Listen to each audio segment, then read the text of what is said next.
Mudah-mudahan hujan yang dilimpahkan memberikan keberkahan.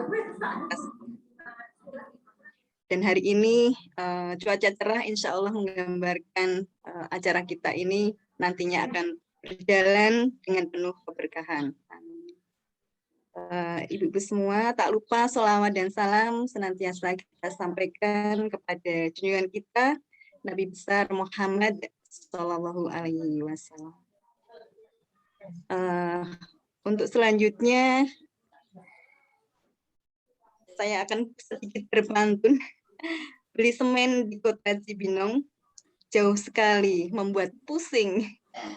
Tidaklah oke jika saya banyak ngomong. Yuk kita segera ikuti bersama acara parenting. Nah, ibu semua, monggo kita awali kajian kita, parenting kita pada pagi hari ini hingga menjelang siang hari ini, membaca tasmik basmalah bersama. Bismillahirrahmanirrahim. Untuk selanjutnya akan kami bacakan terlebih dahulu secara kita pada parenting kita pagi hari ini. Yang pertama adalah pembukaan, sudah kita lalui bersama, kemudian tilawah, sambutan-sambutan, acara inti, tanya jawab, dan insya Allah akan ditutup dengan doa penutup. Selanjutnya acara kita adalah tilawah. Anak siapa kecil imut-imut, pastilah beliau bunda yang ramah. Yuk kita semua menutup mulut karena Mbak Nuna Solihah siap untuk bertilawah. Untuk Mbak Nuna cantik, monggo akan membacakan surat Al-Adiyat. Dipersilahkan cantik.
Kok nggak jelas ya suaranya?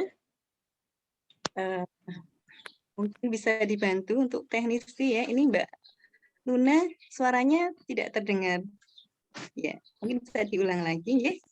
Biar kita bisa mendengar alunan Mbak Nuna cantik. Ya, ayo dibantu Bunda.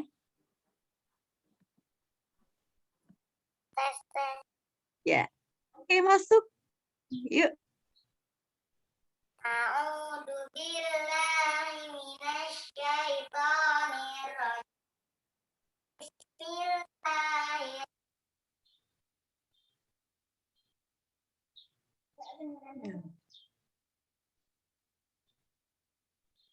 Suaranya hilang lagi Mbak Nuna.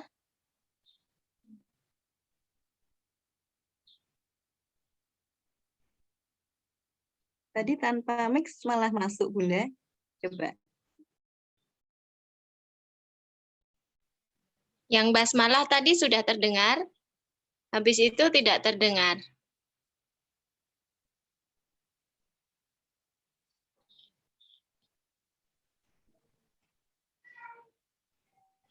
Ya, kita tunggu sebentar ya.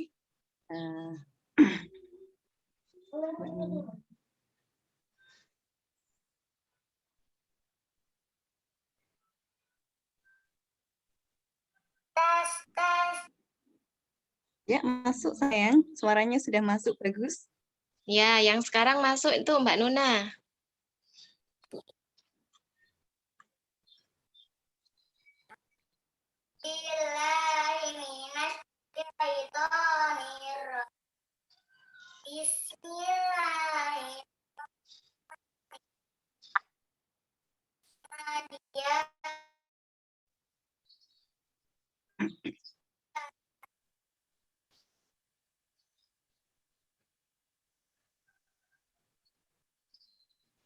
Nge-lag ya.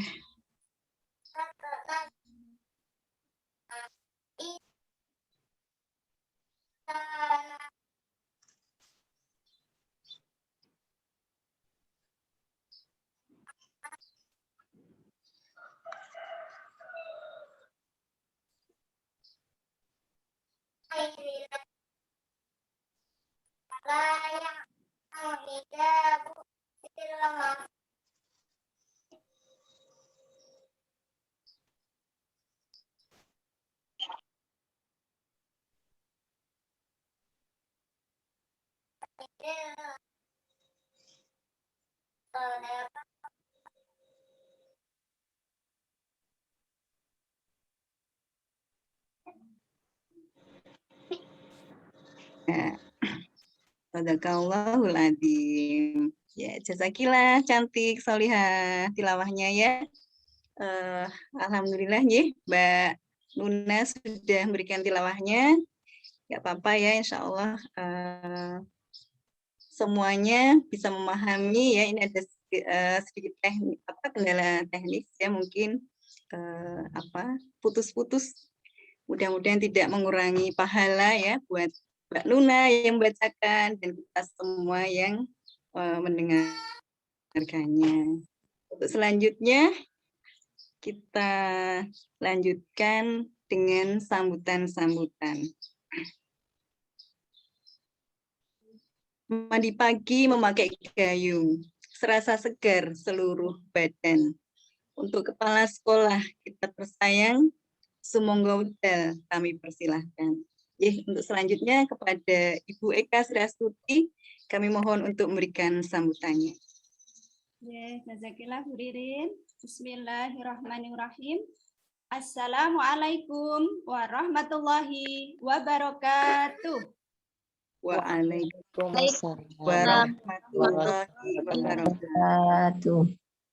Alhamdulillahirabbil alamin. Puji syukur kita panjatkan kehadirat Allah Subhanahu wa taala. Alhamdulillah pada pagi hari ini yang cerah ya, alhamdulillah ini kita bisa diizinkan oleh Allah untuk mengadakan parenting perdana. Alhamdulillah ini adalah kenikmatan yang luar biasa yang diberikan Allah kepada kita semua. Shalawat dan salam juga tak lupa kita aturkan kepada uswah Nabi Agung Muhammad Sallallahu Alaihi Wasallam yang akan selalu kita nantikan syafaatnya di yaumil akhir. Amin. Yang kami hormati Ibu Nur Khalimah selaku pembicara pada pagi hari ini. Yang kami hormati pula Bapak Ibu Wali Murid TPKB TKIT Al-Khairat. Semoga selalu diberikan kesehatan ya Bapak Ibu. Kemudian Bapak Ibu Guru TPKB TKIT Al-Khairat yang kami cintai dan kami banggakan. Semoga selalu diberikan kesabaran, kemudahan dalam menjalankan amanah untuk mendidik putra-putri Bapak Ibu di TPKB TKIT Al-Khairat ini. Oke, alhamdulillah untuk parenting ya yang sudah kita nantikan ini ya, kita ambil tema ya pendidikan moral dan sikap bagi anak usia dini ya. Ini insya Allah Bu Nur ini pakarnya ya. Kita akan belajar bersama Bu Nur Khalimah ya, beliau dosen UNY ya, ya pendidikan PAUD ya. Pendidikan PAUD. Nah, ini sangat pas sekali ya Bapak Ibu. Kita hari ini akan belajar bersama beliau, menimba ilmu beliau bagaimana kita bisa memperkuat diri, bisa apa ya? Nanti belajar bersama-sama ya untuk menerapkan pendidikan moral dan sikap pada anak usia dini.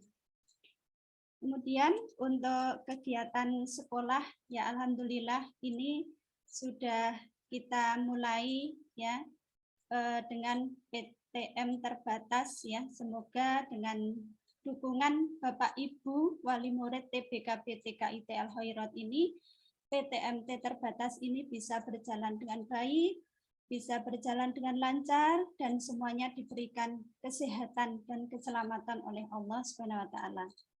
Ya, kami sangat mengharapkan ya semua Bapak Ibu wali murid bisa kita ajak bekerja sama ya untuk mendukung program-program sekolah terutama di TBKB TKIT Al Khairat ini.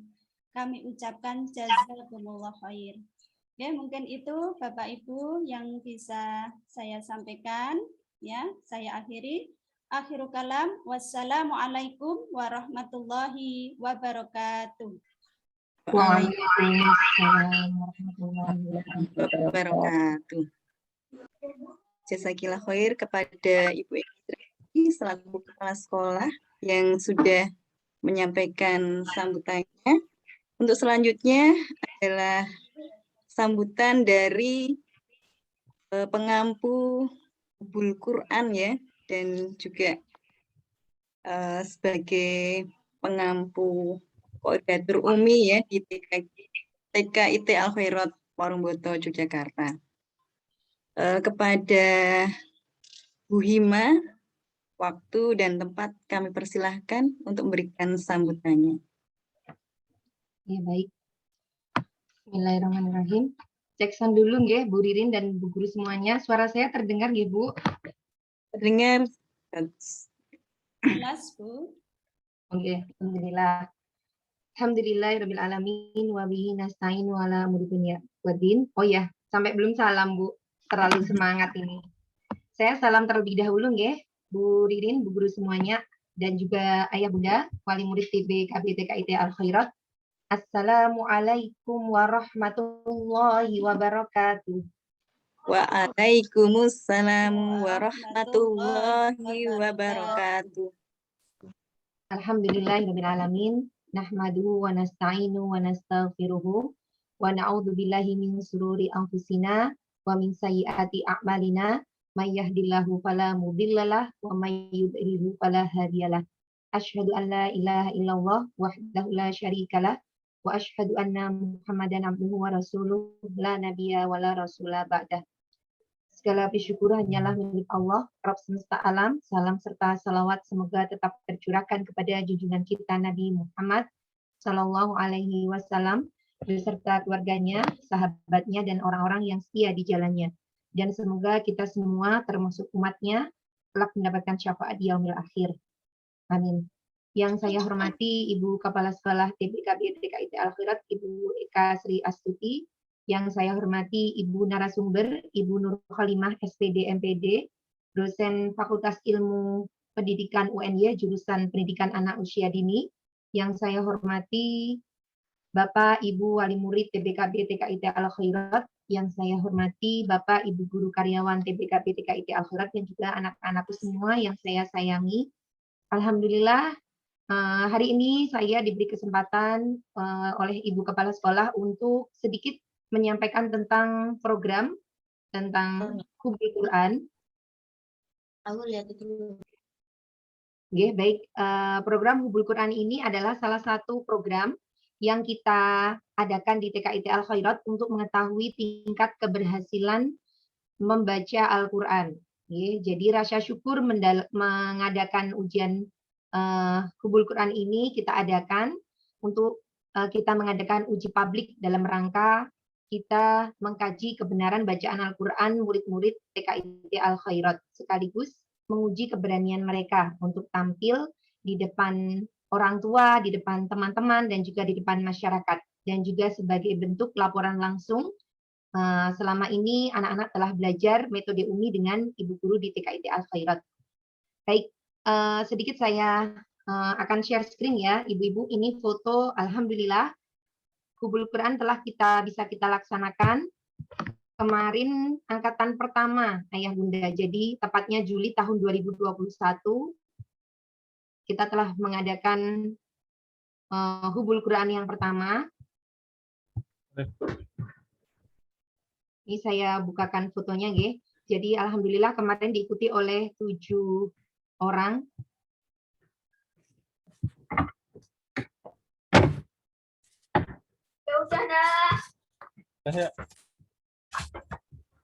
Ya, sudah terlihat belum, Ge, gambarnya?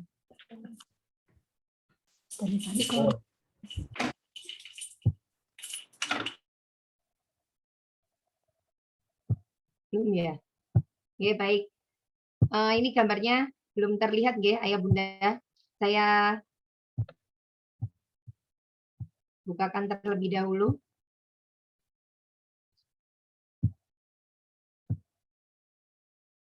Jadi Hubul Quran ini adalah program yang diikuti oleh anak-anak yang mereka lolos jilid 3 per Januari tahun 2021 besok. Kemarin kita sudah bisa meloloskan 7 orang anak untuk mengikuti program Hubul Quran. Apa saja yang mereka lakukan? Yang pertama adalah mereka menghafal dari surat Al-Fatihah sampai dengan surat Al-Fil. Masih terdengar ya, Bu, Ibu, suara saya? Masih, Bu. Oke, alhamdulillah.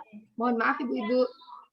Ini videonya di tempat saya tidak nampak, mungkin karena sinyal. Oke, baik. Setelah itu, anak-anak ini akan kita berikan pembelajaran secara intensif selama 3 bulan. Jadi syaratnya adalah yang pertama, anak-anak sudah memasuki jilid 3 per tanggal atau per bulan Januari 2022 besok. Ya, jadi masih ada waktu, ini bulan November, masih ada waktu 2 bulan lagi untuk menyiapkan anak-anak masuk ke jilid 3. Siapapun boleh ikutan, dari kelas KB, kelas A, kelas B boleh. Syaratnya yang pertama, sudah lulus jilid 2 atau masuk jilid 3 per Januari 2022. Syarat yang kedua adalah anak-anak mau bersungguh-sungguh dan punya kemauan yang kuat untuk melakukan atau untuk setiap hari belajar jilid 3 dan juga menghafalkan surat, doa, dan hadis yang akan dibersamai oleh Ibu Guru. Dan yang ketiga adalah komitmen orang tua serius yang akan mendukung anak-anak yang merupakan secara moral ataupun material nanti sampai dengan acara Hubul Quran ini terselenggara. Saya belum berhasil men-share fotonya, Ibu-Ibu. Mau saya share foto anak-anak yang kemarin? Atau dikirim ke Mbak Dama, Bu Hima? Oke, Bu Eka. Yang foto kemarin bisa dibukakan ke Mbak Dama, Bu Eka, yang dikirim ke saya. Sama, insya Allah. Baik, sambil menunggu Mbak Dama men-share foto angkatan kemarin ya, Ibu-Ibu.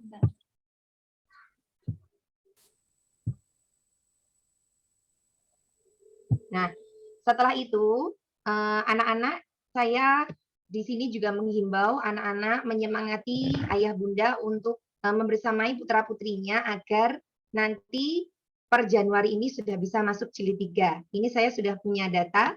Alhamdulillah dari B1 kelas Bilal ada Mbak Nuna, juga Mas Zehan, barakallah sudah lulus jilid 2 ya, sudah masuk jilid 3. Insya Allah sudah bisa mengikuti program Hubul Quran.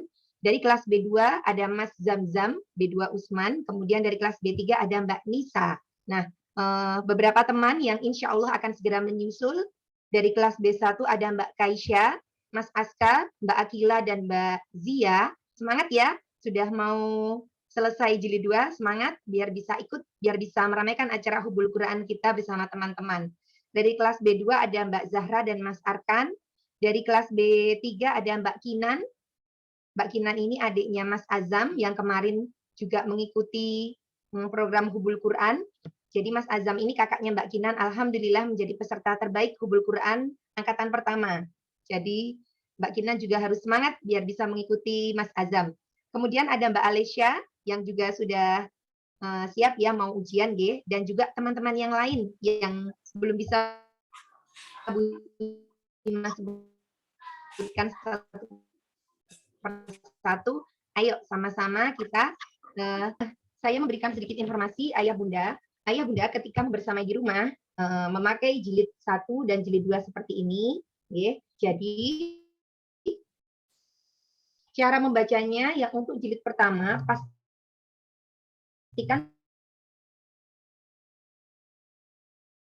bacaannya pendek cepat, ya. Pastikan bacaannya pendek. Kemudian yang kedua, pastikan mulutnya. Contohnya ketika membaca halaman 2, mulutnya harus terbuka ya.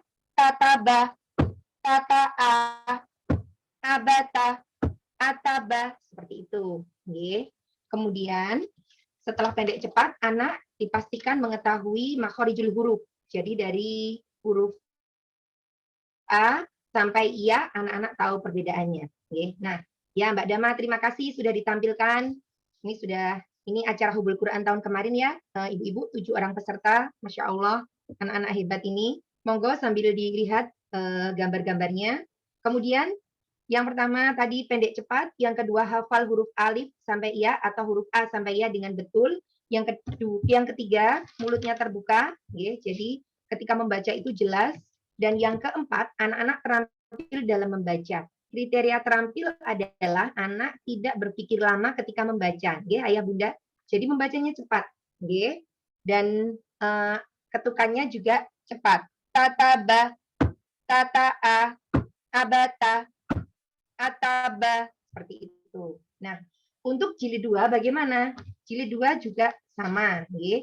1, anak harus membaca dengan pendek cepat. Yang kedua, tidak miring, karena ayah bunda bisa melihat jilid 2 kita sudah mengenal bacaan kasroh, ya. Ada bacaan kasroh pendek cepat dan tidak miring. Ba, bi, doroba, dorobi, ha, hi, falaha, falahi, begitu. Yang ketiga, anak-anak bisa membedakan harokat.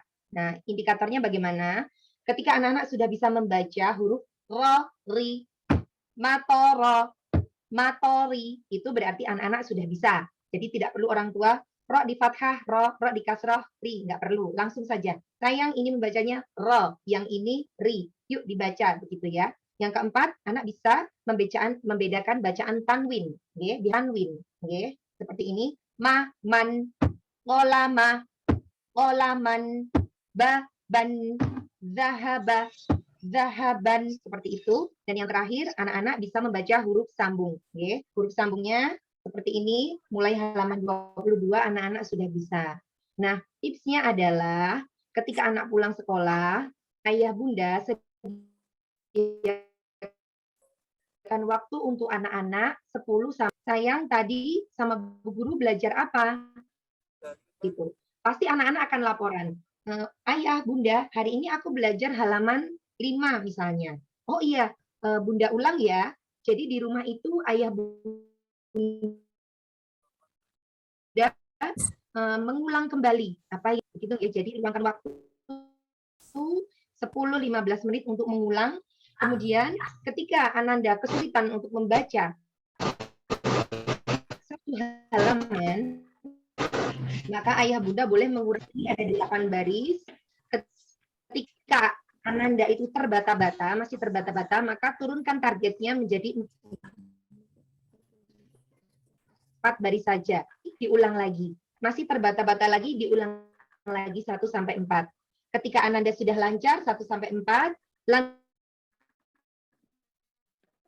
lanjutkan lagi baris ke-5 sampai ke-8 begitu. Jadi setiap hari hanya setengah halaman atau 4 baris. Dan esok hari dengan Bu Guru anak-anak bisa melanjutkan baris ke selanjutnya.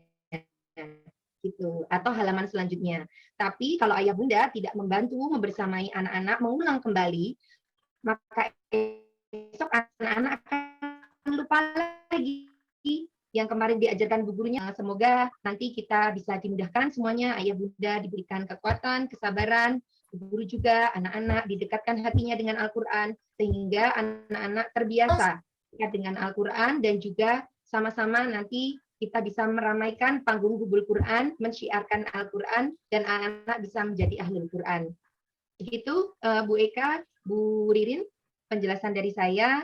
Kurang lebihnya saya mohon maaf. Billahi taufiq wal hidayah. Wassalamualaikum warahmatullahi wabarakatuh. Waalaikumsalam warahmatullahi wabarakatuh. Ada kumbang berbintik-bintik hingga bidahan berpindah-pindah. Kepada Bu Hima yang cantik, kami aturkan terima kasih. Ya. Ibu-ibu semua, selanjutnya kita akan menginjak pada acara kita, acara inti. Namun sebelumnya, kayaknya tegang banget ya ini, serius semua. Mbak Dema mungkin bisa ditampakkan semua peserta. Saya ingin melihat ayah bunda yang solihah, yang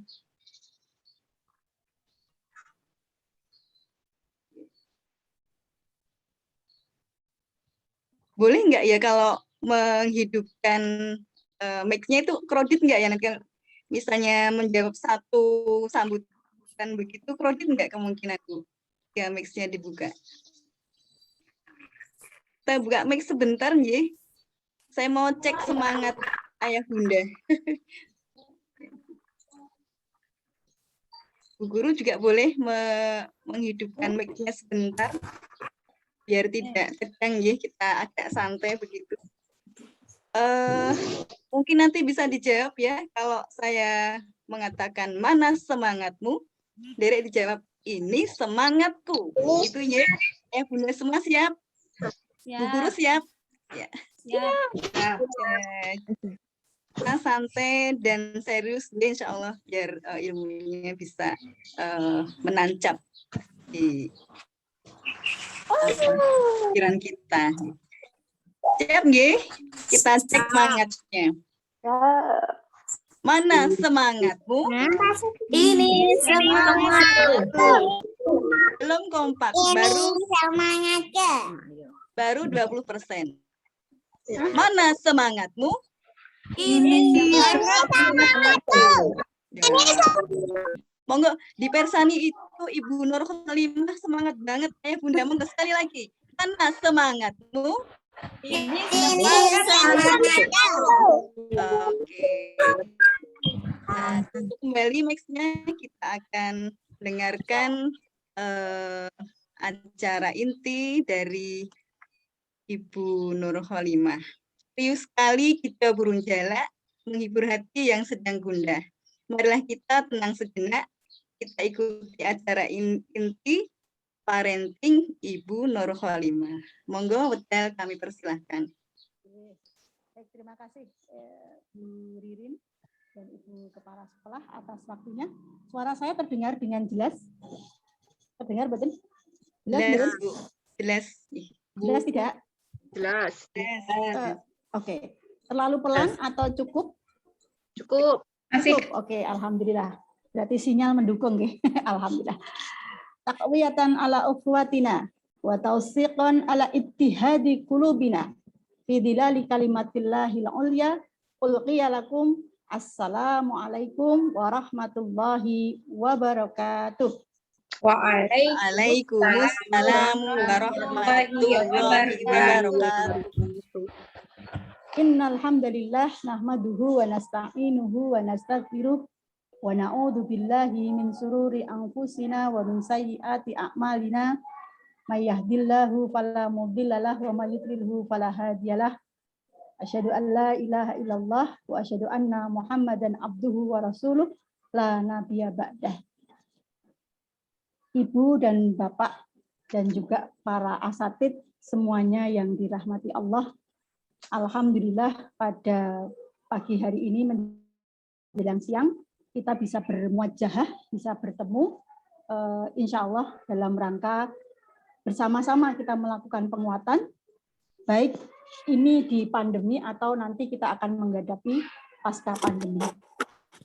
Tak lupa selawat dan salam tercurah kepada junjungan Nabi besar Muhammad Sallallahu Alaihi Wasallam, karena lantaran beliaulah kita semuanya ada di sini dan mendapat siraman Islam, yaitu berupa iman dan Islam itu dari Allah, tetapi kita mendapatkan risalah dari Muhammad Sallallahu Alaihi Wasallam. Ibu dan Bapak, alhamdulillah saya bangga dan senang di saat seperti ini masih banyak orang tua yang menyisihkan waktunya untuk melakukan parenting. Kalau boleh saya tahu, di Al Khairat ini jumlah wali muridnya berapa ya Bu ya? Untuk yang di kelas ini yang harus hadir seharusnya? Seharusnya ini Bu Nur ada kurang lebih 70 wali murid. Oke, alhamdulillah. Dari Taman Batita sampai TK. Oke, berarti ini alhamdulillah sudah hampir 50%, sudah 50% ya? Alhamdulillah. Alhamdulillah. Ya, itu yang kita syukuri ya. Jadi kalau saya juga punya lembaga itu kalau mengevaluasi parenting, kesuksesannya nggak boleh 70-80% itu jarang gitu. 50% itu wis alhamdulillah gitu ya. Tetapi tidak apa-apa, artinya ada langkah-langkah yang baik dalam parenting, karena memang parenting itu sebenarnya tidak hanya kebutuhan sekolah, tetapi sebenarnya senyatanya kegiatan parenting itu adalah kebutuhan orang tua gitu ya. Oke, ibu-ibu semua, saya mulai tadi sudah dikenalkan, saya kebetulan dari UNY gitu ya. Tentu di masa sekarang ini kita tahu bahwa ini kelihatan nggak Bu PowerPoint-nya? Kelihatan Bu. Bahwa kecenderungan kita adalah fenomena revolusi industri. Ya, biasanya saya menayangkan film tapi ini tidak kelamaan. Intinya di sebuah film itu bercerita tentang adanya revolusi industri yang sangat cepat, di mana awalnya itu dulu tidak bermesin gitu ya. Kemudian ditemukan mesin. Kemudian sekarang ini sudah pada teknologi yang sangat luar biasa canggihnya gitu ya. Sehingga ini hal-hal yang mungkin perlu kita sadari sebagai orang tua gitu ya. Belum lagi perubahan peradaban masyarakat dari berbagai sendi-sendi peradaban tentu juga mengalami banyak perubahan dibanding kita dulu gitu ya. Kemudian semakin tegasnya fenomena adab kreatif gitu ya. Jadi memang saat ini dibutuhkan anak-anak yang kreatif dan memiliki pengetahuan serta inovasi ya. Yang itu tentu akan mempengaruhi cara belajar anak dan cara mengajar para guru dan para asatidz semuanya. Sedikit menyinggung, kalau dulu kita memang banyak calistung ya, reading, writing, and arithmetic. Kalau sekarang skill anak-anak adalah komunikasi, kreativitas, kolaborasi dan berpikir kritis. Minimal di komunikasi anak-anak sudah tadi dengan program UMI tadi ya, metode UMI itu sebenarnya sudah belajar berkomunikasi di publik gitu ya. Itu salah satu hal bahwa ketika anak sudah terampil, ternyata dia akan mudah untuk melakukan itu gitu ya. Tapi kata kuncinya terampil. Jadi memang kenapa umpamanya anak-anak tadi dilatih lebih keras itu bukan apa-apa, karena memang ada sebuah pengetahuan dan keterampilan. Nah, sementara membaca Al-Qur'an itu tidak hanya pengetahuan tapi banyak keterampilannya. Maka kita semuanya yang ada di sini lupa kapan kita membaca Al-Qur'an itu jelas atau terampil. Kalau sekarang anak-anak bisa dideteksi, oh tanggal sekian saya sudah di Monakosah gitu, sudah ujian, berarti saya terampil gitu. Tapi di waktu kecil dulu kita nggak sadar itu kapan gitu. Yang jelas sekarang kita baru bisa merasakan ketika kita mengaji kok lancar, itu ya karena kita jam terbang. Setiap hari kita membaca Al-Qur'an gitu ya.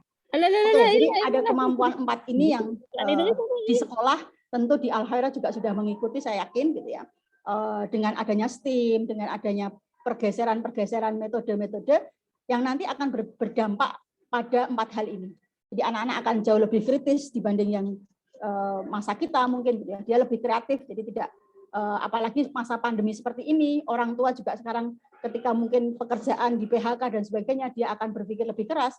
Banyak perusahaan-perusahaan yang tutup gitu ya, itu karena sudah tertinggal gitu ya, maka dia harus membuat banyak hal gitu ya. Kemudian yang selanjutnya ya ini pengalaman belajar. Ini cuma sedikit saya singgung dulu gitu ya.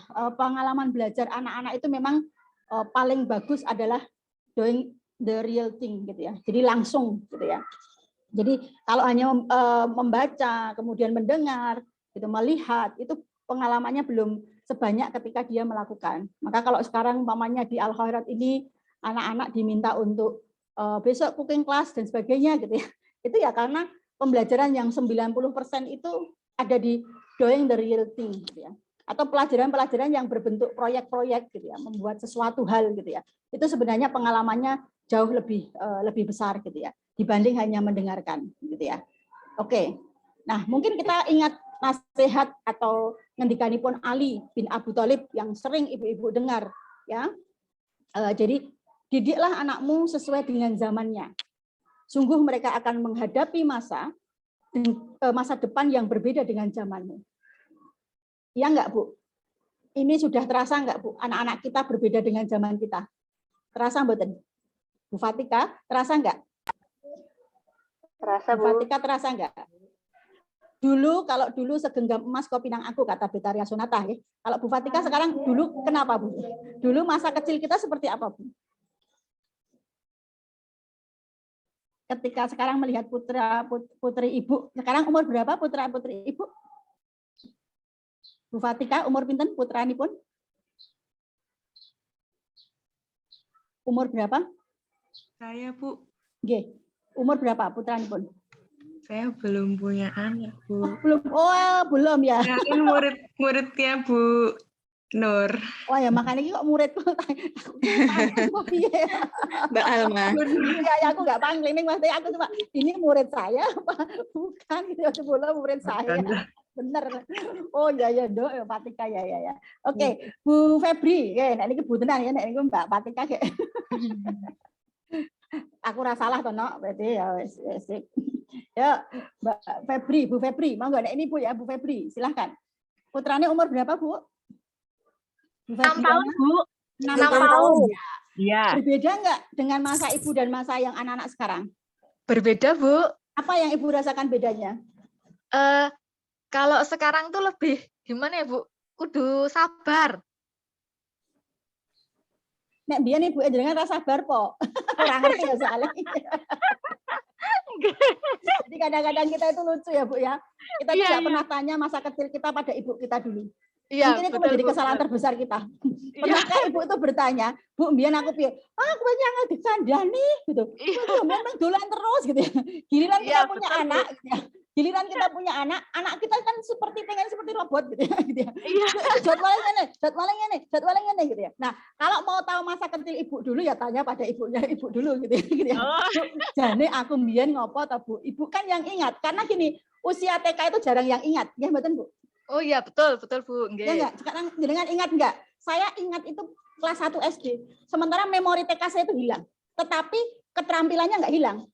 Gitu ya, mamanya menghafal dan sebagainya itu enggak hilang. Tapi ada hal-hal yang itu mungkin agak sedikit hilang. Seperti guru TK ini di ngapunten nggih nek enggak seperti kalau guru kuliah ngono Bu Nur itu mesti dihafal. Nah, wis bocah wis nalar gitu ya. Ditambah mungkin gurunya rada galak sithik wis iso nangkap gitu ya. Tapi kalau di TK gitu ya, di TK itu jarang yang hafal gurunya gitu ya. Yang ingat betul tentang gurunya. Jadi enggak usah sakit hati ya Bu yang di TK gitu ya. Gitu ikhlas saja gitu. Apalagi di TPA yang di Taman Pengasuhan Anak wis ana sing kelingan blas gitu ya. Nek kowe iki mbiyen tak timang, kowe iki mbiyen tak anu gitu ya. Di kelompok bermain juga begitu. Karena memang sifat ingatannya berbeda ketika dia sudah SD gitu ya. Untuk hal-hal tertentu gitu ya. Jadi kalau ditanya, kita jarang yang ingat bagaimana dulu kita, karena memang untuk TK itu kita seperti apa gitu ya. Untuk konsep nakal dan sebagainya itu sebenarnya kita nggak tahu. Yang tahu ya orang tua yang melabeli kita gitu ya. Wah, membian gelidik banget, nakal banget pokoknya gitu. Nah, pelabelan inilah yang mungkin kadang-kadang bisa menjadi doa gitu ya. Maka hati-hati. Kalau dengan anak-anak kita, sejengkel-jengkelnya kita pada anak gitu ya, tahan itu, tarik nafas. Kalau kita mau, ya Allah Leno, nakal banget aku gitu. Jangan sampai gitu. Karena al-qaulu doa, perkataan itu doa. Dan biasanya di usia golden age itu banyak menggoda gitu ya. Menggodanya apa? Betul, wes dikongkon lale wes, dengan lale wes dan sebagainya. Itu kayak kadang-kadang nggak ada pelajarannya karena apa? Menguras emosi kadang-kadang gitu. Kalau kita tidak kemudian paham. Sehingga kadang-kadang dikira kalau kok di sekolah manut ya Bu, Tapi kalau di rumah enggak ya, itu problem semua orang gitu ya.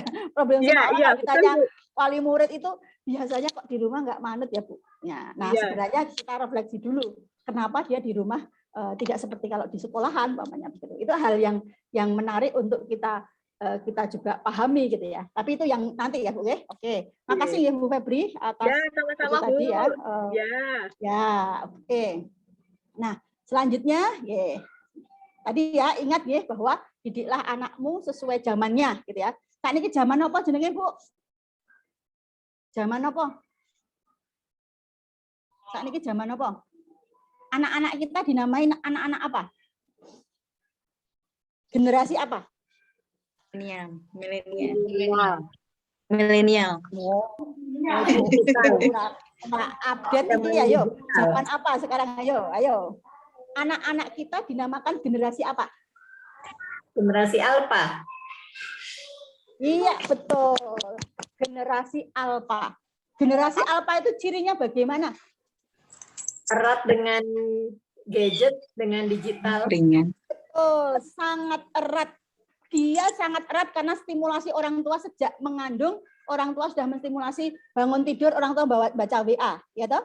Setelah itu pakai WA, kalau dihitung WA itu Masya Allah sudah mewarnai kehidupan kita.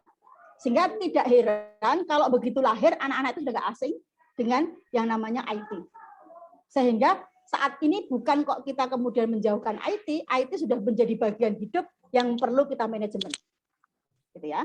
Tapi kita sadar bahwa IT menjadi sesuatu hal yang memang erat dengan anak-anak kita gitu ya. Itu kesadaran kita dulu. Artinya nanti manajemennya seperti apa itu butuh mungkin di parenting yang lain nanti ya. Oke. Nah, kebetulan kalau fokus saya saat ini adalah di ini ya Bu ya. Fakta-fakta kondisi karakter bangsa ya. Di mana budaya mengantri juga sudah mungkin menjadi PR kita gitu ya. Disiplin lalu lintas itu mungkin menjadi refleksi kita juga karena kita itu mungkin menjadi orang yang bangetan gitu ya. Sampai Pak Polisi itu harus meninggalkan apa, Bu? Pak Polisi itu harus meninggalkan apa? Di pos polisi harus meninggalkan topinya gitu ya untuk meden-medeni. Nggih mboten? Pernah teh dereng? Sudah pernah belum Ibu melihat ada pos yang dia nggak ada polisinya tapi ada topinya? Pernah belum? Ya, karena mungkin disiplin lalu lintas ini menjadi PR yang sangat penting juga gitu ya. Belum lagi ketertiban jalan raya. Nah, mengapa kondisi tersebut terjadi? Kinten-kinten karena apa, Bu? Mengapa kondisi itu terjadi? Karena apa, Bu? Ayo, ada yang menjawab, monggo. Kinten-kinten karena apa? Mengapa kondisi tersebut terjadi? Kira-kira apa? Bu Himatul? Atau Bu Rizky?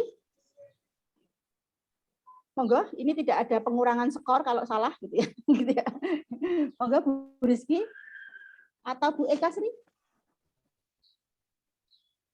Kira-kira menurut jenengan ini karena apa? Kurangnya kesadaran diri. Matur nuwun Bu Jepri. Tapi Bu Jepri pernah menemui di lapangan ya. Ketika lampu merah itu kemudian sering menemui ya. Tapi seperti pernah nggak? Oke, pernah nggak kita Bu? Pernah. Oh ya sudah. Artinya kita pengakuan bersama ya. Artinya pengakuan bersama nggak apa-apa gitu bahwa kita pernah melakukan itu. Ya oke. Tapi Ibu pernah melihat negara Jepang di YouTube? Ya. Mereka sangat tertib sekali. Oke. Ya. Mengapa mereka sangat tertib? Kira-kira di masa apa mereka menstimulasi itu?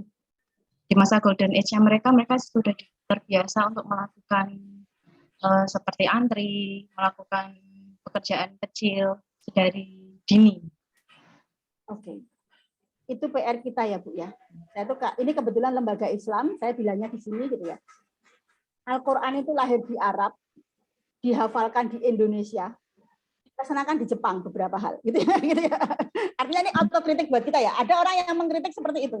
Dan saya mulai ini ada orang yang mengkritik gitu. Kemudian saya mengambil gini. Iya ya, Al-Qur'an lahir di Arab, dihafalkan di Indonesia banyak hafalan-hafalan, enggak apa-apa karena memang itu penting. Tetapi pelaksanaannya itu kok kenapa ada negara-negara maju itu sebagian ya Bu, saya tidak mengatakan semuanya, sebagian dipatuhi di negara-negara maju gitu ya. Contoh negara Jepang itu budaya yang sangat tinggi apa di sana? Budaya yang sangat tinggi apa? Nanti kita lihat, nanti akan terjawab. Budaya yang sangat tinggi di sana ada dua hal yang itu di Islam juga sudah diajarkan. Gitu ya. Tapi kita sendiri kadang tidak ngeh terhadap hal seperti itu. Atau iya, tapi kurang konsisten mungkin. Gitu ya. Oke, terima kasih ya Bu Jeffrey atas jawabannya. Gitu ya. Kemudian, nah ini ya, ini penumbuhan dan pembiasaan nilai karakter seperti memanajemen waktu, bersabar menunggu giliran, menghormati hak orang lain, berdisiplin tidak menyerobot, kreatif, bersosialisasi, mengajarkan hukum sebab akibat, hidup teratur, memiliki rasa malu dan jujur, gitu ya. Itu adalah nilai-nilai yang kadang mungkin kita terlupa, gitu ya. Nah, pentingnya pendidikan karakter sejak dini. Seorang guru di Australia pernah berkata, kami tidak terlalu khawatir jika anak-anak sekolah dasar kami tidak pandai matematika. Kami jauh lebih khawatir jika mereka tidak pandai mengantri. Artinya di sekolah sana salah satu karakter itu betul-betul diajarkan betul sampai anak itu terampil. Jadi kita sudah menyaksikan bahwa keefektifan metode UMI tadi, ya. Salah satunya adalah kalau anak-anak itu terus dilatih, gitu ya. Dilatih, akhirnya dia bisa mengucapkan a'udzubillahi minasyaitonirrajim. Bismillahirrahmanirrahim. Ya, mamanya begitu ya. Itu karena tiap hari terus gitu. Nah, di sana meyakini bahwa kalau karakter dalam hal ini mengantri, itu dia betul-betul indikatornya itu dilihat betul. Sehingga menghasilkan anak-anak yang jarang ketika dewasanya menyerobot. Nah, sekarang kita refleksi pada kita sendiri. Mengapa di tempat kita banyak kejadian-kejadian anak menyerobot, kemudian bukan kalau sudah besar dia tidak tahu caranya antri dan sebagainya. Bukankah pendidikan itu bisa merubah? Tapi mengapa di tempat kita belum? Kira-kira ada hal yang kurang itu di mana, Bu? Artinya sudah dilakukan, tapi mungkin ada hal yang belum efektif. Kira-kira di mana? Di poin apanya? Teladan. Apalagi? Teladan, iya, ada yang sudah merasa gini, orang tua itu. Aku terus memberi contoh Mbak Yu, gitu ya. Yang anakku tetap burongan. Artinya, itu jawaban bahwa teladan saja mungkin belum cukup, gitu ya.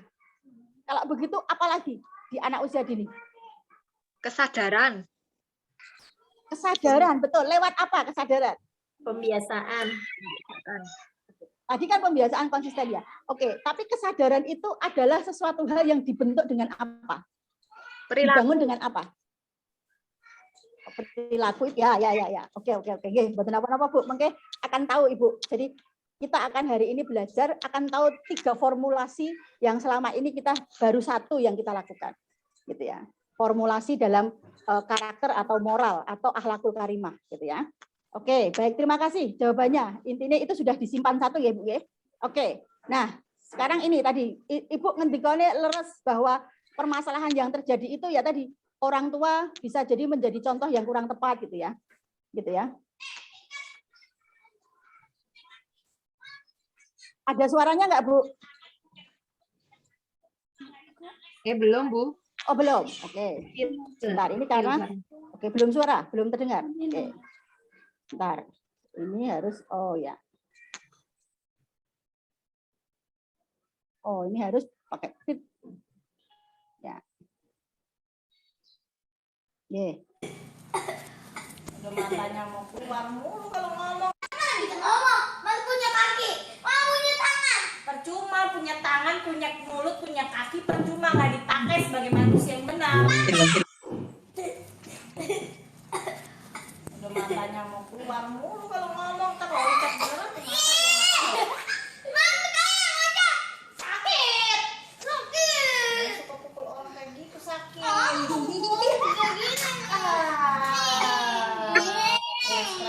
Ribet lagi. Ada polisi di sini. Yuk. Bukti, ada bukti. Ada bukti lengkap. Udah. Ya. Masuk. Oke. Semoga ini tidak terjadi pada kita ya sebagai orang tua yang mungkin karena beban kerja dan sebagainya kita terpaksa memarahi anak-anak kita bahkan memukul bahkan mengancam, nanti tak laporkan polisi gitu ya, dan sebagainya. Itu ternyata hal seperti itu tetap akan direkam pada anak usia dini, dia akan kemudian membalas gitu ya, membalas yang membuat orang tua semakin gemes gitu ya. Kamu nggak menghormati, kamu nggak ini gitu ya. Itu tambah karena yang didengar itu, jadi anak usia dini itu belum bisa mencerna dengan baik. Apa yang dia lihat seperti itu ya dia akan terus mengikuti gitu ya.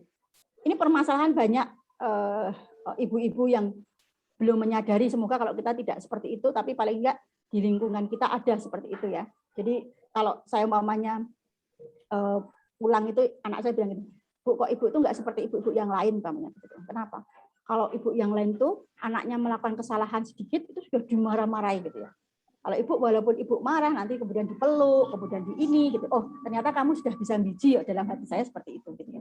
Sebenarnya anak-anak itu bisa menilai kita. Cuma kita libatkan enggak gitu ya. Jadi kalau ibu mau mengetes sebenarnya ibu itu seperti apa di mata hati anak-anak gitu ya. Lakukan diskusi gitu ya. Karena di usia 4 tahun itu sudah bisa anak-anak itu diminta diskusi. 4 tahun. Pola kita itu tergantung kita sering mengajak diskusi tidak gitu ya. Saya sering kadang-kadang, "Le, ibumu itu galak enggak?" Kadang-kadang masih galak, omanya begitu ya. Oh iya gitu ya. Gitu. Kamu suka yang seperti apa toh? Ya saya suka kalau ibu itu memberitahu dengan baik, lembut gitu ya. Karena anak saya sudah SD sehingga saya bisa diajak lebih diskusi lebih ini. Tapi membangun itu ya dari TK gitu ya. Membangun pola diskusi itu dari TK. Anak itu juga diminta untuk merefleksi kita, tidak hanya kita merefleksi anak-anak gitu ya.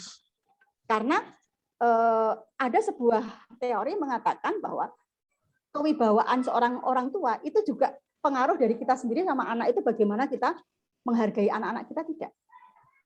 Kalau kita dengan anak-anak itu juga santun dalam membangun karakter gitu ya, tentu dia juga akan santun juga menerimanya. Jadi karakter ini menjadi hal yang PR yang sangat luar biasa ibu-ibu ya saat ini gitu ya. Oke, saya lagi. Nah, ini juga begitu, Ibu. Tapi karena udah waktu, tetapi ini adalah ketika anak itu akan mengikuti kebiasaan orang tua. Dia akan seperti ini, seperti ini. Mungkin bisa. Oke. Akan seperti orang tuanya seperti apa, dia akan seperti itu gitu ya. Membuktikan bahwa anak-anak itu akan berlaku seperti contoh orang tua.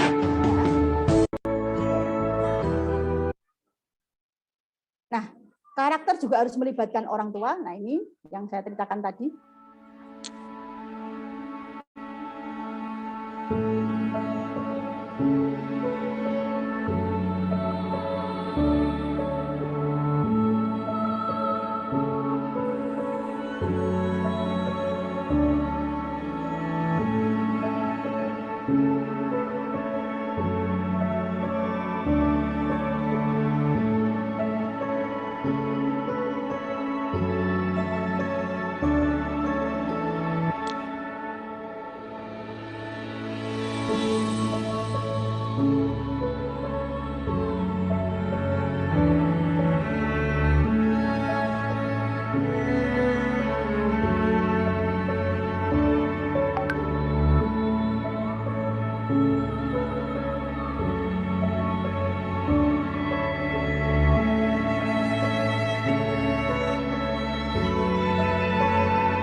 Oke. Ini ya, artinya di sana karakter itu memang harus didampingi tidak hanya sekolah, tetapi juga mau tidak mau harus melibatkan rumah gitu ya. Ini juga begitu, ada hal yang ironis orang tua kadang-kadang gitu ya, anaknya marah-marah, orang tua hanya mentertawakan gitu ya. Udah marake budul, nyanyak marake budul. Gak boleh gitu nanti nek malaikatnya lewat tadi ditamuk puk mulutnya mencos. Duben, mama salah kok SMA aku lho, gak entuk. Kenapa gak Padahal entuk? malaikat entuk awalnya. Gak entuk sekolah lho, mama gak entuk marake budul. Loh. Ya, ini juga begitu, semakin banyak sesuatu hal yang orang tua kalau kasar itu membuat anak-anak justru menjadi lebih kasar gitu ya. Ya, tentu kita berharap generasi kita tidak seperti itu gitu ya.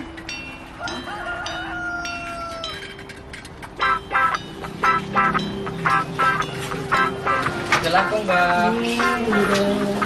Oke, Mbak.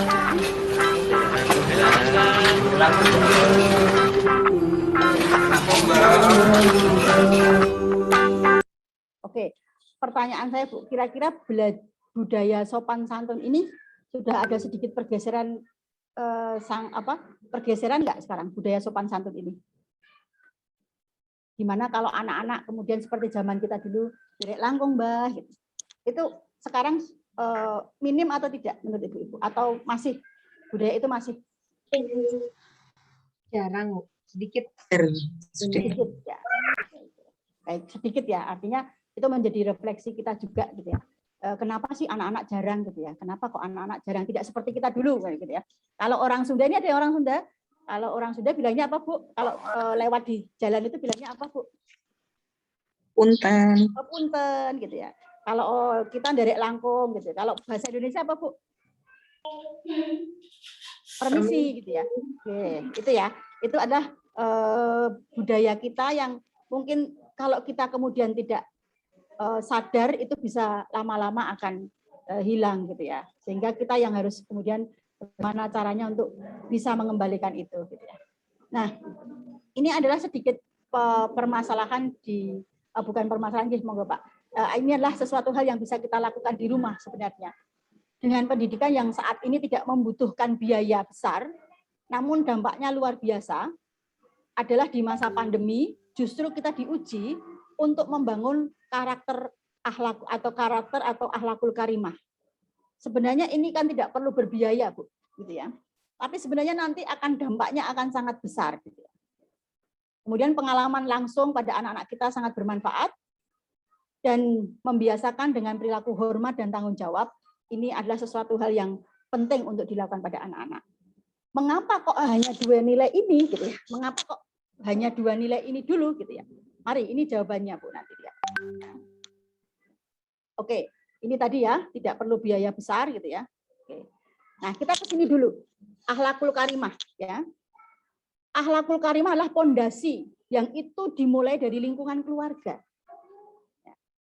Hal ini ditunjukkan oleh Nabi ya Shallallahu Alaihi Wasallam ya, di antaranya Rasulullah Shallallahu Alaihi Wasallam bersabda, innama bu'istu liutamimma ya solihal akhlak. Sesungguhnya aku hanyalah diutus untuk menyempurnakan akhlak yang luhur. Ya. Jadi kalau kita itba Nabi, tentu kita akan membuat skala prioritas. Anak-anak kita itu yang pertama harus dibangun di rumah adalah akhlakul karimah, gitu ya. Itu adalah hal yang sangat penting, gitu ya. Kemudian yang kedua, ya, sesungguhnya yang paling aku cintai di antara kalian dan paling dekat tempat duduknya denganku pada hari kiamat adalah mereka yang paling bagus akhlaknya di antara kalian.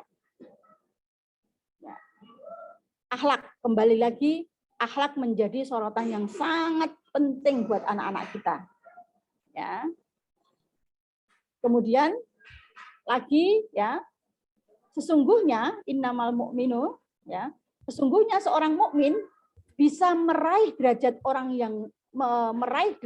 yang rajin berpuasa dan sholat dengan sebab akhlaknya yang luhur. Akhlak sekali lagi. Betapa kita sudah diingatkan bahwa akhlak itu adalah hal yang sangat penting. Dengan semakin kokoh akidah dan keimanan seseorang, seharusnya semakin baik pula akhlaknya. Dengan bertambah iman, akidah, dan imannya, bertambah luhur pula akhlaknya. Hal ini sebagaimana disyaratkan dalam sabda Nabi, ya, akmalul mu'minina imanan ahsanuhum khuluqan. Orang mukmin yang paling sempurna imannya adalah yang paling baik akhlaknya. Mungkin kalau kita cari lagi masih banyak lagi bahwa ternyata hadis-hadis yang mengungkap tentang akhlakul karimah sangatlah banyak. Dan itu menjadi PR terbesar kita di rumah gitu ya. Di mana ketika kita memiliki skala-skala prioritas gitu ya, kita juga harus mengutamakan akhlak ini. Karena saya masih ingat dulu waktu kecil itu kalau saya juara kelas, ibu saya hanya mengatakan, satu, kamu mendapatnya jujur tidak gitu ya. Yang kedua, itu adalah dunia. Di akhirat ada yang menilai yaitu Allah. Gitu ya. Sampai pada titik saya mau menggunakan kerudung saja, kamu boleh memakai kerudung, tapi ingat itu karena Allah. Yang kedua, kalau kamu pakai kerudung, jangan sampai kamu mencuri, jangan sampai itu. Selalu pesannya itu. Dan setiap hari kehidupan kami berusaha dihubungkan dengan akhlak gitu. Bahkan sampai sekarang ya, ketika umpamanya dengan orang tua mengatakan gitu ya. Suatu saat saya kelas 3 SD maju untuk menerjemahkan Al-Qur'an.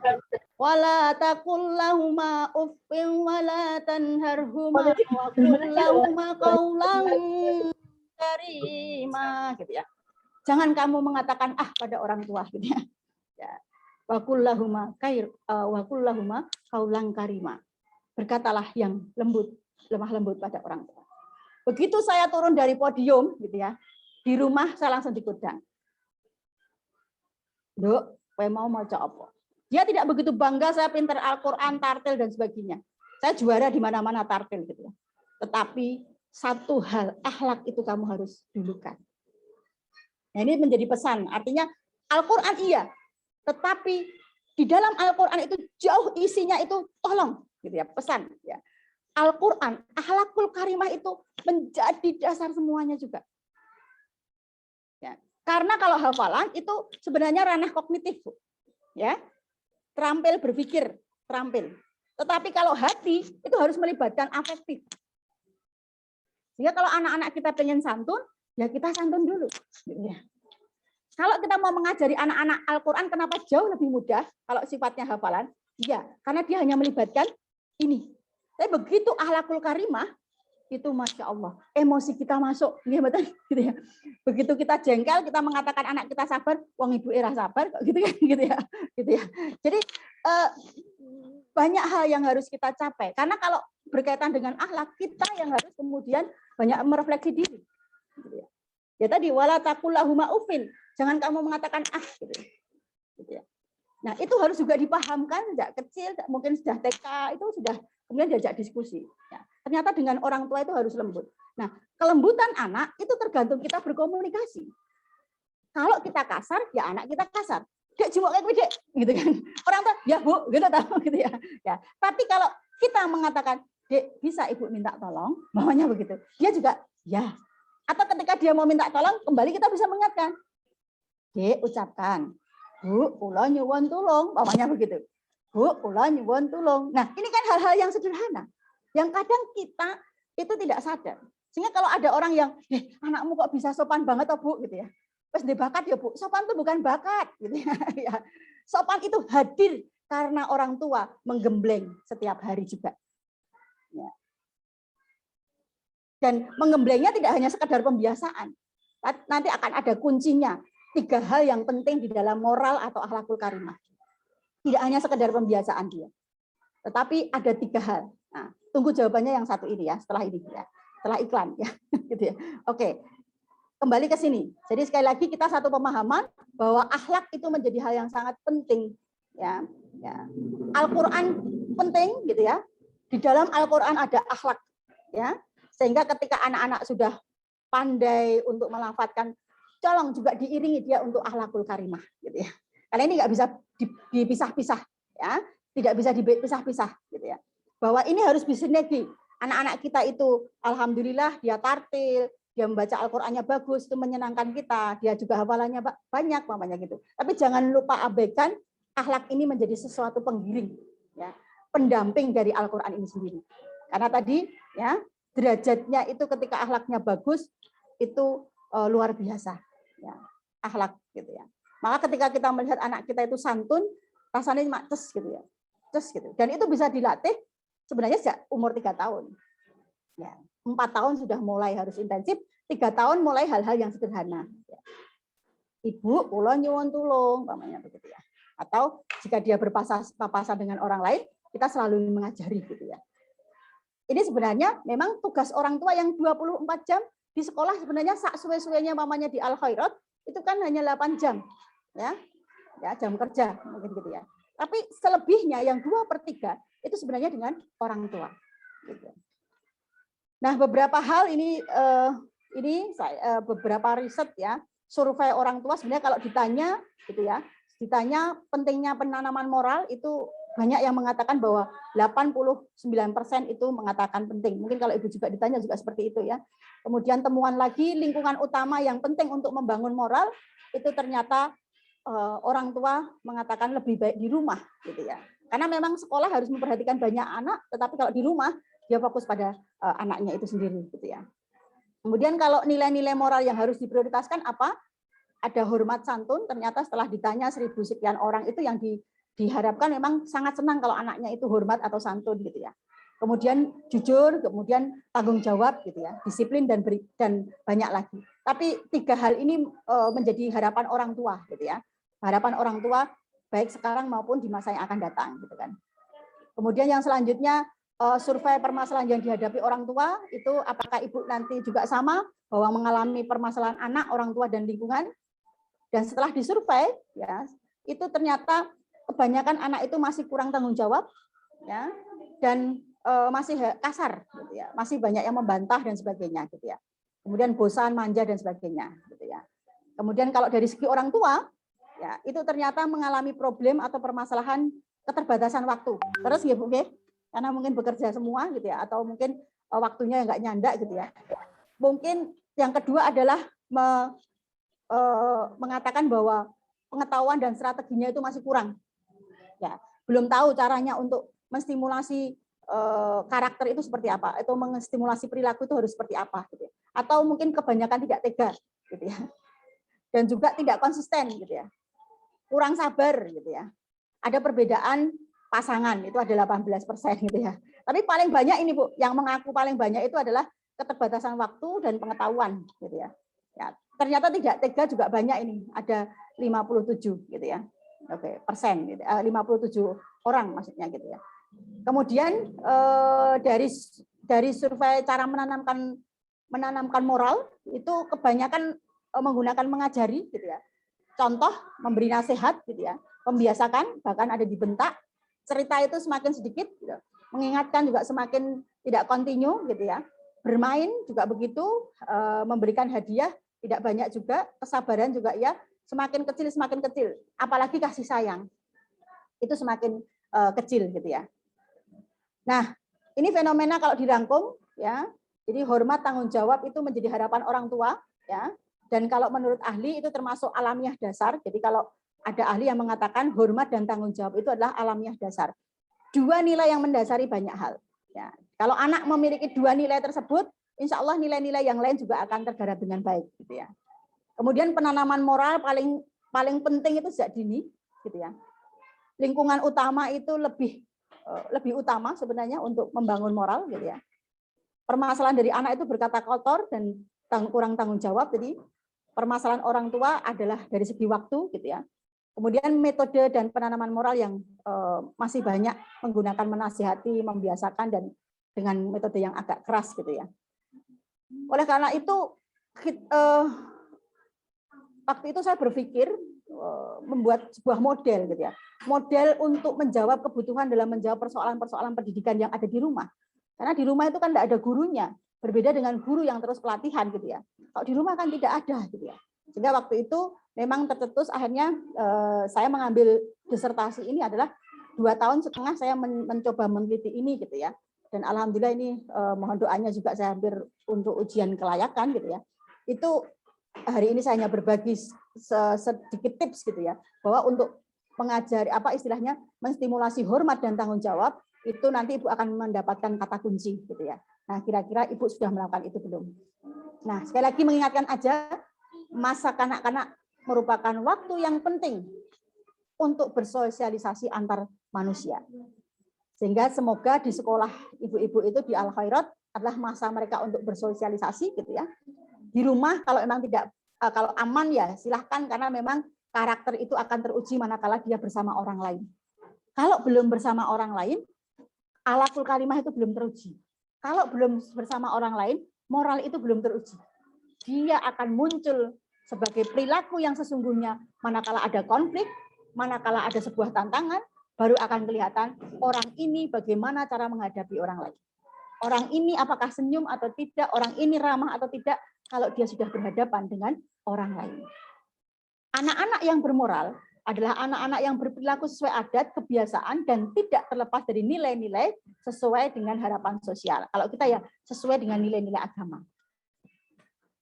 Peran keluarga sangat dibutuhkan untuk menstimulasi perkembangan moral. Hal ini telah ditegaskan oleh Ki Hajar Dewantara sebagai pusat pendidikan. Dan itu juga selaras di ajaran kita juga gitu ya. Likona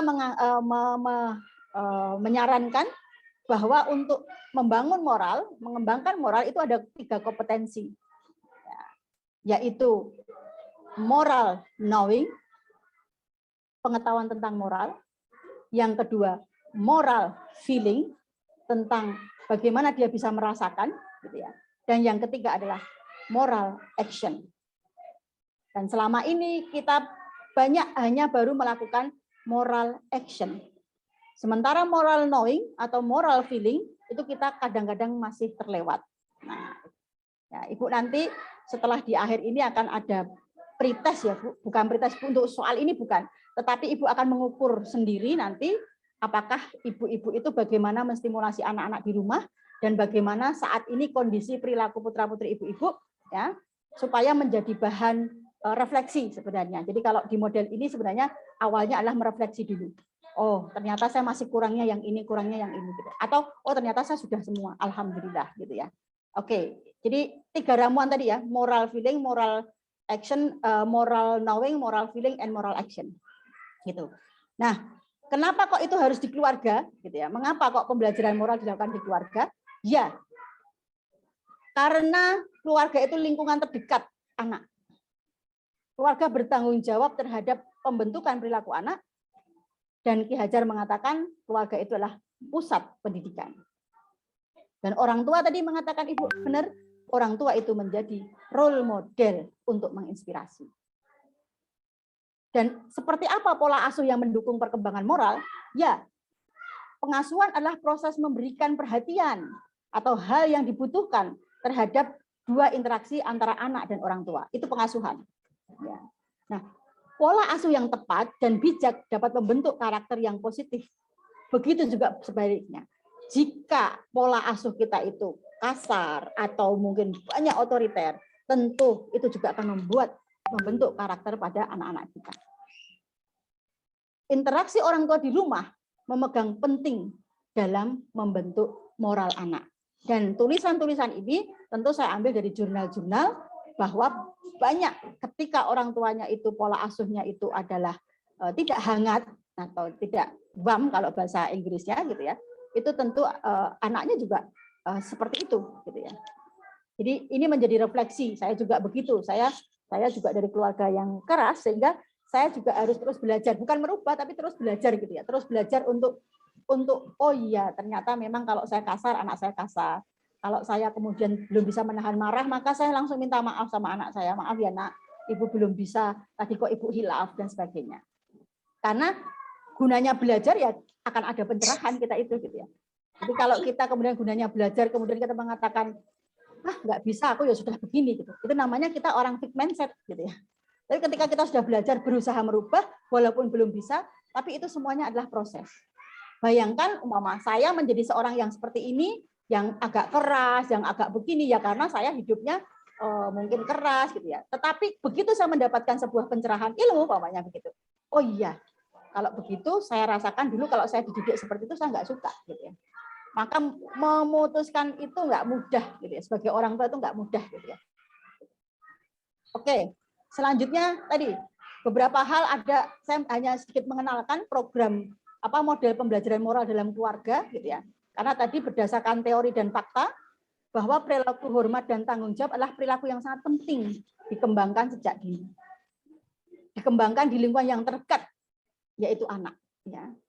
Sehingga penelitian ini mengembangkan sebuah model pembelajaran yang melibatkan orang tua, cara menalarkan dengan memahamkan, membangun perasaan anak dengan diskusi, serta melakukan pembiasaan sebagai dasar pengembangan moral. Jadi sekali lagi, kalau kita bicara akhlakul karimah, atau di sini adalah moral, itu anak-anak tidak hanya sekedar dibiasakan, tetapi ternyata ada dua hal yang kita harus lakukan, yaitu knowing the good, yaitu memberi pengetahuan tentang kebaikan. Contoh, anak kita permisi, mengapa dia permisi, gitu ya. Kita harus menerangkan bahwa permisi itu, ya ketika kita lewat, ada orang, kita melakukan permisi, coba kamu rasakan kalau ada orang mengatakan permisi, gitu, apakah hatimu senang, umpamanya begitu. Gitu ya. Dan juga mengenalkan bahwa itu sebuah pengetahuan ketika berhadapan dengan orang lain, ada yang lebih tua, ilmunya itu adalah kita meminta derek langkung, umpamanya seperti itu. Nah, yang mengenalkan pengetahuan-pengetahuan seperti itu adalah orang tua. Gitu ya. Orang tua menjadi agen of change yang sangat penting di dalam pembangunan moral. Saya tidak mengatakan pembentukan. Kenapa? Kalau pembentukan itu sepertinya anak-anak itu kayak cetakan, gitu ya. Padahal anak-anak itu kayak bangunan yang kadang masih kurang semen, kurang ini, kita tambahi. Jadi kalau di moral saya cenderung menggunakan mengembangkan atau menanamkan, atau kalau tidak membangun, gitu ya. Nah, karena membangun itu proses yang tidak sehari dua hari. Gitu. Kalau membentuk itu seperti cetakan roti, gitu ya. Oke. Nah, modelnya seperti apa? Ya modelnya sebenarnya bisa dilakukan di rumah. Sebenarnya ibu bisa melakukan di rumah dengan yang menciptakan suasana hangat. Jadi kalau ibu mau menstimulasi anak, pastikan ibu dalam keadaan tidak marah. Kadang kita itu menstimulasi anak atau ngandani dalam keadaan marah, gitu ya. Harus diciptakan dulu rasa yang hangat, gitu ya. Atau mungkin saat santai atau apa, gitu ya. Kemudian memahamkan moral. Nah, buku-buku cerita tentang moral tentu ini menjadi yang kita harus kemudian cari, atau kalau tidak ya kita mungkin memahamkan dengan adanya YouTube. YouTube itu masih banyak penggunaannya, padahal setelah saya lihat di YouTube itu banyak ilmu-ilmu pengetahuan berkaitan dengan moral itu, Ibu. Gitu ya. Nah, di sini saya sertakan kalau di medianya. Kemudian mengajak anak merasakan. Jadi anak itu umpamanya dia sudah mandi, itu kalau saya biasanya, "Nak, gimana setelah kamu mandi? Rasanya senang tidak?" "Senang, Ibu, kalau sudah mandi itu." Nah, lakukan terus ya, Nak. Itu namanya kamu menghormati dirimu sendiri, umpamanya seperti itu. Gitu ya. Jadi anak itu diajak merasakan. Ada orang gila, umpamanya begitu, rasakan gitu ketika dia itu dia itu kayak gitu ya, Bu, kok enggak pakai baju kotor, gitu ya. Menurutmu bagaimana? Jadi pola diskusi itu sebenarnya harus menjadi hal yang sangat penting dalam kehidupan sehari-hari pada kita di rumah, gitu ya. Juga jangan lupa ketika anak-anak kita melakukan sesuatu atau belum melakukan, kita memberi motivasi, gitu ya. Terus yang selanjutnya adalah membuat penguatan. Anak-anak kita memang harus dikuatkan, gitu ya. Nah, yang lain nanti bisa dibaca, artinya ini adalah 5 hal yang ketika kita melakukan dengan anak-anak kita, ketika kita menstimulasi moral atau akhlakul karimah, itu memang kita harus memahamkan, merasakan, dan yang terakhir adalah melakukan, gitu ya. Nah, kemudian sintaksnya ini tadi sudah saya sampaikan, peran orang tua membimbing, mengasuh, memfasilitasi. Maksudnya memfasilitasi bagaimana? Ya, membelikan buku cerita, gitu ya. Kemudian membimbing dengan setiap hari mungkin, atau dalam seminggu itu kita sudah berapa kali menceritakan tentang karakter-karakter, gitu ya. Itu juga harus kemudian di-split, gitu ya. Kalau itu tidak pernah ada pada anak, ya knowing the good-nya nggak ada, gitu ya. Artinya sedikit, gitu ya. Padahal kunci dari anak itu bisa mandiri dalam moral, artinya dia punya keputusan yang tepat, itu karena dia punya knowing the good, atau dalam hal ini moral knowing. Jadi pengetahuan tentang kebaikan. Ya. pengetahuan tentang kebaikan itu penting. Kalau saya dulu pengetahuan kebaikan saya dapatkan dari bapak saya, kalau mau tidur itu selalu bercerita. Sehingga waktu SD kelas 1 saya sudah hafal 25 nabi beserta kisahnya. Andai kata saya nangis, bapak saya hanya tinggal, kamu pengen seperti Kan'an ya? Karena Kan'an itu anak yang durhaka, sehingga nanti bapak saya tinggal sedekap begini. Nanti saya nangis, Bapak, aku njaluk ngapura, aku nggak mau jadi anak durhaka. Itu dasarnya cerita, gitu ya. Saya ingat betul. Jadi kalau bapak saya cerita tentang Kan'an itu durhaka dan sebagainya, dengan bapaknya nggak mau manut dan sebagainya, gitu ya. Kalau seorang ayah kok meninggal atau orang tua meninggal kok anaknya masih durhaka, ya bisa masuk neraka selamanya dan sebagainya. Nah itu ternyata masuk gitu ya. Sehingga ketika saya kalau mamanya agak sedikit ya namanya anak gitu kan fluktuatif ya Bu gitu ya. Itu saya langsung hatinya tuh nggak tahu rasanya kayak karu-karuan Bu. Langsung saya nanti gugah bapak gitu ya, langsung saya nangis gerung-gerung, Bapak aku njaluk ngapura Bapak, aku nggak mau jadi anak durhaka dan sebagainya. Oh betul, dasarnya knowing the good gitu ya, atau pengetahuan moral. Jadi kalau kita mau mengajarkan anak, jangan hanya sekedar pembiasaan saja, tapi ikuti dengan pengetahuan dan juga merasakan. Itu sebenarnya inti dari penelitian saya itu cuma itu Bu. Jadi bicara saya mempunyai produk banyak banget, tapi sakjane mek telu niku lho Bu gitu ya. Kalau itu bisa dilakukan di rumah gitu ya, bahwa ketika kita mengajarkan anak-anak itu dengan juga memberi pengetahuan, unggah-ungguh, kebaikan, itu sebenarnya anak kita akan terbangun di situ. Dan itu tidak cukup kalau tidak dibiasakan juga. Apalah artinya anak memiliki pengetahuan, tapi kalau dia tidak melakukan, maka sebenarnya hal yang penting juga adalah setelah orang tua juga bersinergi untuk merasakan, melakukan, itu juga hal itu harus terus konsisten gitu ya. Kalau moral itu konsisten gitu ya. Sampai sekarang juga saya masih konsisten terus gitu ya. Kadang-kadang kalau ada video apa itu mereview kadang-kadang. Itu menurutmu sikap yang baik atau tidak. Nah, itu diskusi namanya, dengan diskusi gitu ya. Oh kalau begitu nggak baik ya, bapaknya begitu ya. Nah ini suasananya kasih sayang tadi, menghargai, sekali lagi prinsipnya itu adalah kita menghargai, memberi contoh, kemudian mengembangkan nalar gitu ya. Jadi kita harus menalarkan pada anak mengapa perilaku itu baik, mengapa manfaatnya apa, itu juga kita harus terangkan gitu ya. Kalau kamu permisi ketika kalau kamu minta izin sebelum pergi, itu kegunaannya apa gitu ya. Karena saya pernah suatu saat anak saya itu waktu itu main tidak saya pulang kok dia belum pulang gitu ya. Kemudian saya cari gitu ya. Saya cari terus gitu ya. Nah, ketika dia pulang, saya langsung bilang begini. Nak, ibumu tadi mencari kemana-mana. Tidak menemukan. Kira-kira karena apa? Aku nggak pamit, Bu. Iya. Sudah tahu ya. Kalau kamu tidak pamit, itu akan melelahkan orang tuamu, gitu ya. Jadi dia juga harus belajar sebab akibat, gitu ya. Jadi supaya kita mengingatkannya mungkin beberapa kali ya, namanya anak itu seperti itu Bu. Untuk membangun mental anak itu memang harus berkali-kali, tidak bisa aku padahal berkali-kali loh ngandani.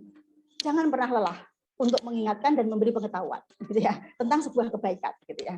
Dan mengingatkan tentang apa manfaatnya, apa kebaikannya buat kamu.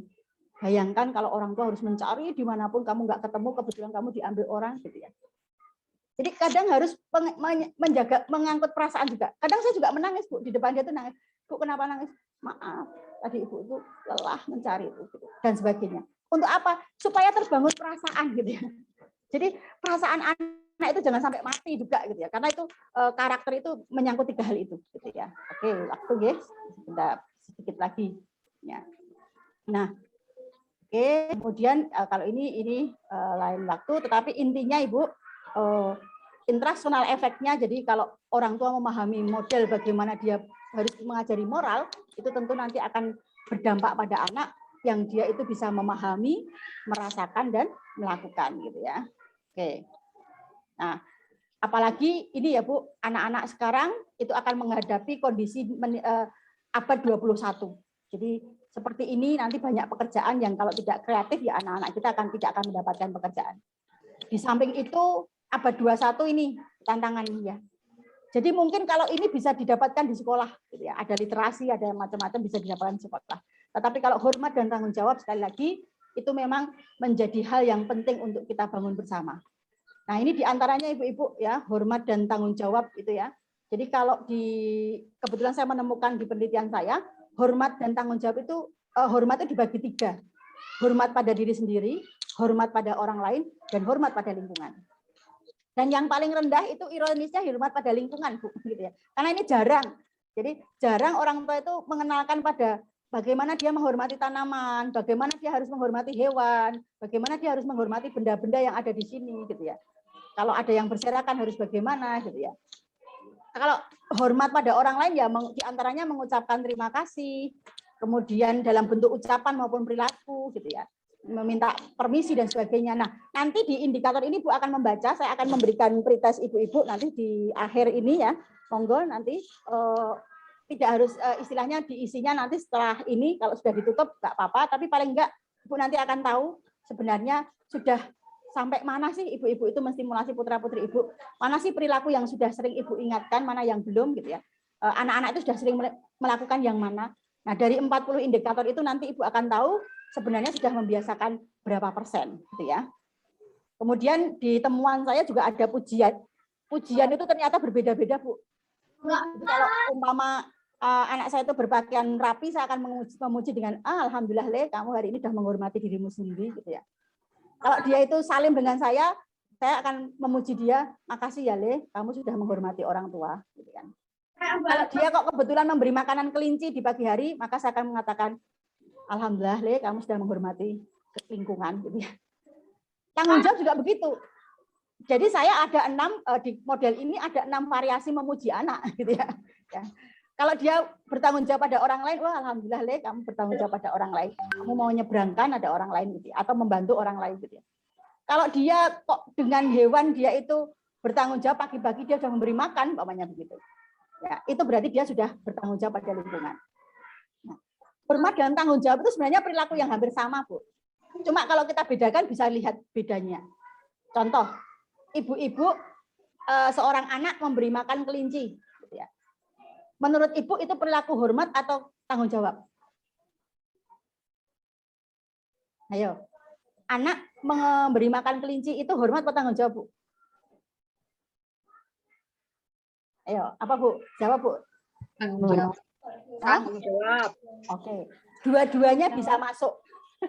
Kalau dia memberi makan, itu namanya tanggung jawab. Tapi kalau dia memberi makannya dengan senyum, dia hormat, gitu ya. Tapi kalau dia memberi makannya dengan bersenut, berarti dia belum hormat. Dia hanya sekedar menjalankan kewajiban. Sebagaimana suami jenengan memberi rezeki itu dengan hormat dan tanggung jawab, itu dua-duanya melekat. Kalau dia memberikan nyamah, ini rezeki dari Allah, gitu ya.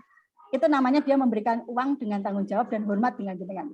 Tapi kalau wes Bu cuma dewe gitu ya. Artinya ya nggak apa-apa seperti itu.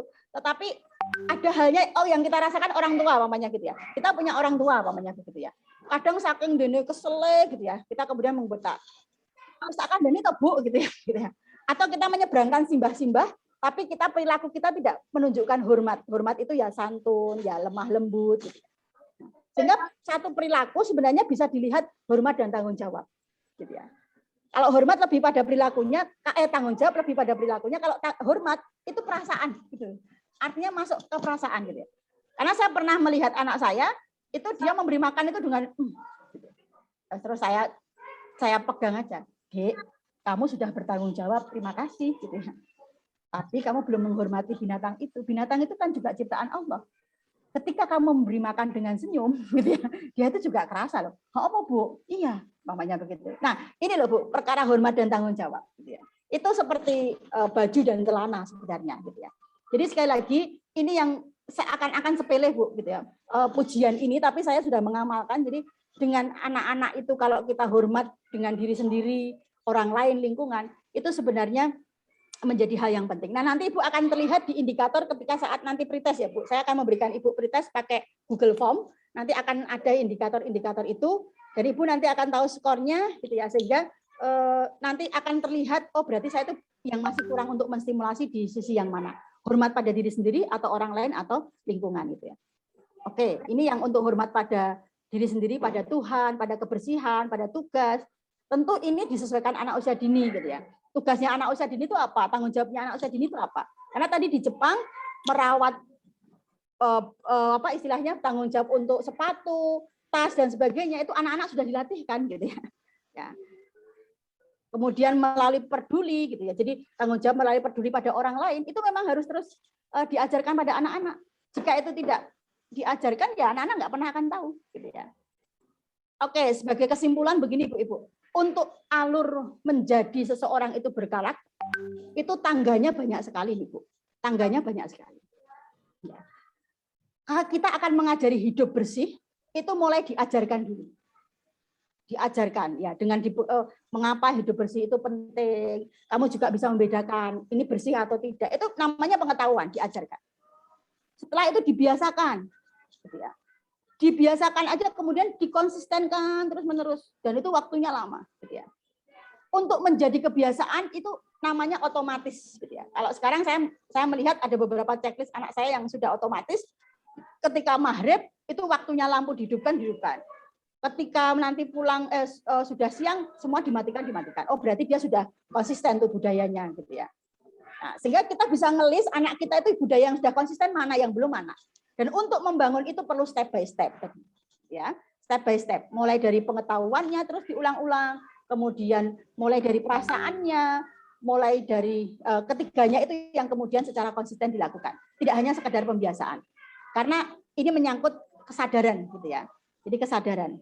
Nah, ini saya uji coba kemarin waktu pandemi ya, waktu pandemi saya beli kelinci gitu ya. Karena tadi nilai hormat dan tanggung jawab anak saya tidak akan bisa lihat kalau dia nggak punya sesuatu hal gitu ya. Karena memang hormat dan tanggung jawab itu bisa dinilai atau dilihat kalau dia sudah melakukan sesuatu gitu ya. Maka saya beli kelinci, saya pelihara sekarang jadi banyak sekali gitu. Tetapi dia sudah mulai sayang. Kalau malam belum dikasih makan dia langsung ya Bu belum dikasih makan ya. Tapi kadang-kadang saya sudah mengingatkan, Dek ayo dikasih makan. Gimana rasanya itu belum dikasih makan gitu ya. Jadi yang dibangun perasaannya terus menerus gitu ya. Enggak tahu otomatisnya mau kapan gitu. Tapi saya memelihara kelinci sekarang sudah November sampai November berarti setahun ini gitu ya. Setahun ini gitu ya. Untuk membudayakan karakter seperti itu gitu ya. Kemudian yang selanjutnya ini pengalaman otak ya. Pengalaman otak yang tidak pernah terstimulasi akhirnya itu adalah ini ada pemangkasan. Bayangkan kalau masa golden age kita lewat dengan tiga hal tadi. Knowing the good, feeling the good, and action the good gitu ya. Ya. Jadi ini akan lama-lama akan terpangkas karena koneksi yang tidak sering digunakan. Makanya menjadi penting anak usia dini gitu ya. Dipakai atau dipangkas, pengalaman dini mempengaruhi sifat dan kualitas struktur otak yang sedang berkembang. Jalur yang sering dipakai maka akan kuat. Maka jalur yang tidak pernah dipakai akan use it or lost it. Maka kalau tadi metode Umi itu ngambil yang bisa diambil. Dia terus distimulasi maka dia akan menguat terus. Ya, maka akan menguat. Kalau ini tidak dilakukan bisa lost.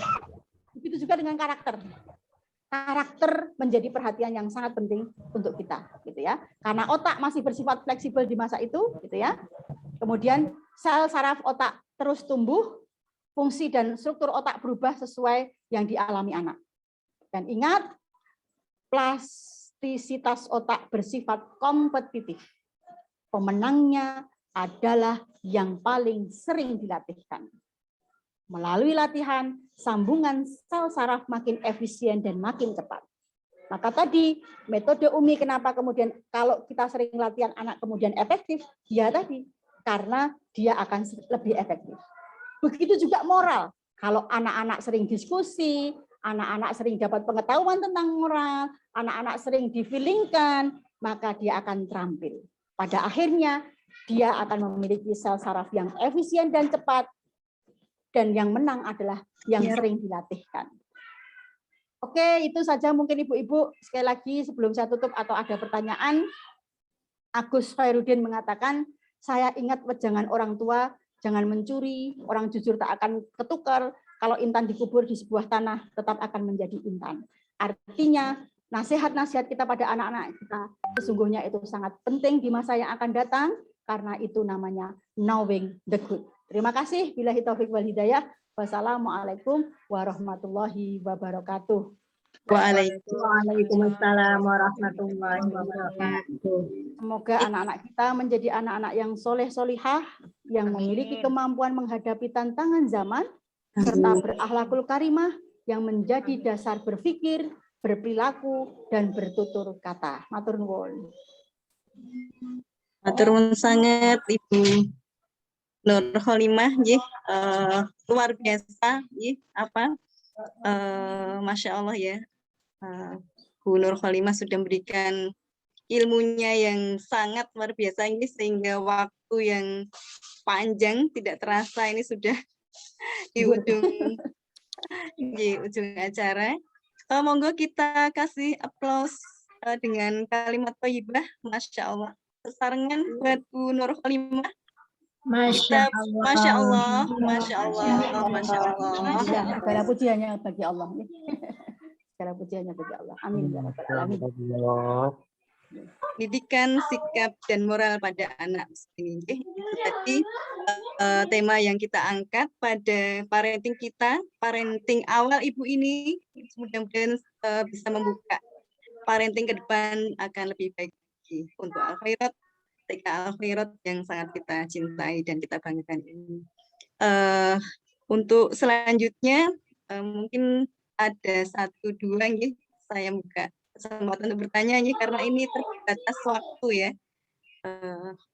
Monggo mungkin ada Bapak, Ibu, Ayah, Bunda yang ingin menanyakan, atau mungkin malah terlarut, ya. Saya sangat ini tauji dari Bunda Nur Kholimah ini, Masya Allah ya. Saya sempat melo, kadang-kadang terbangun emosi ya, saya larut ini Bu. Terus terang saya larut ini, saya sangat. Monggo Ayah Bunda, kami berikan waktunya. Bisa chat kalau mungkin malu. Ini ada yang tanya atau apa ya? Generasi Alpha. Ya, ada yang tanya atau apa itu? Kok belum masuk chat saya, Nji? Enggak, di chat ini kok ada generasi Alpha gitu. Apakah bertanya? Ini saya jawab langsung aja kalau memang bertanya ya. Supaya itu tadi menjawab pertanyaan Ibu yang di awal. Monggo. Ya udah. Monggo menawi dipun Gak apa-apa kalau yang itu tinggal Ibu cari di gadget gitu aja. Gitu ya. Jadi sebenarnya pengetahuan itu sekarang simpel. Yang tidak mudah adalah ngelakoni tadi ya Bu ya.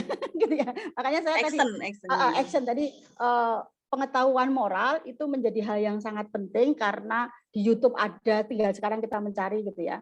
Kalau di sebenarnya model saya ini memang orang tua di-guide untuk ternyata film-film itu sama-sama lihat film, tapi paling tidak kita juga mengarahkan ini loh film yang edukatif yang nanti mengajak anak-anak untuk hormat dan tanggung jawab. Karena sekali lagi film-film itu juga akan memengaruhi knowing the good-nya gitu ya. Jadi kalau dia bentuknya kekerasan ya dia akan masuk ke sini gitu ya. Jadi Ibu pernah lihat film Naruto, Bu? Lihat film Naruto ya. Dulu waktu sekarang kan udah nggak ada ya, tapi zaman-zaman saya dulu itu ada film Naruto gitu ya. Itu ternyata kan dia itu frekuensi kekerasannya luar biasa. Gitu ya. Nah, ternyata apa? Ternyata waktu ada geng klitih waktu itu. Pernah Ibu dengar di berita ya, ada geng klitih ya.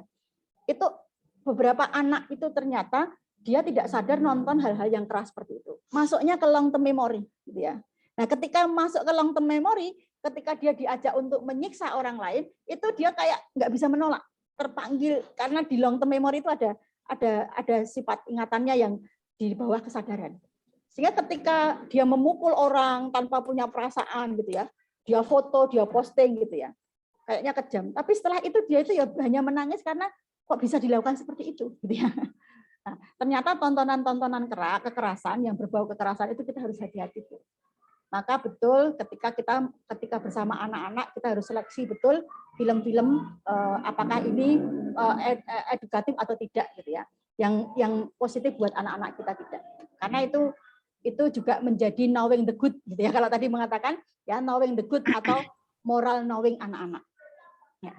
Dan nanti kalau sudah ibu-ibu ada pretest bukan istilahnya akan kami ukur nanti. Nah, mohon untuk istilahnya justru jangan pernah dibuat-buat, jujur saja.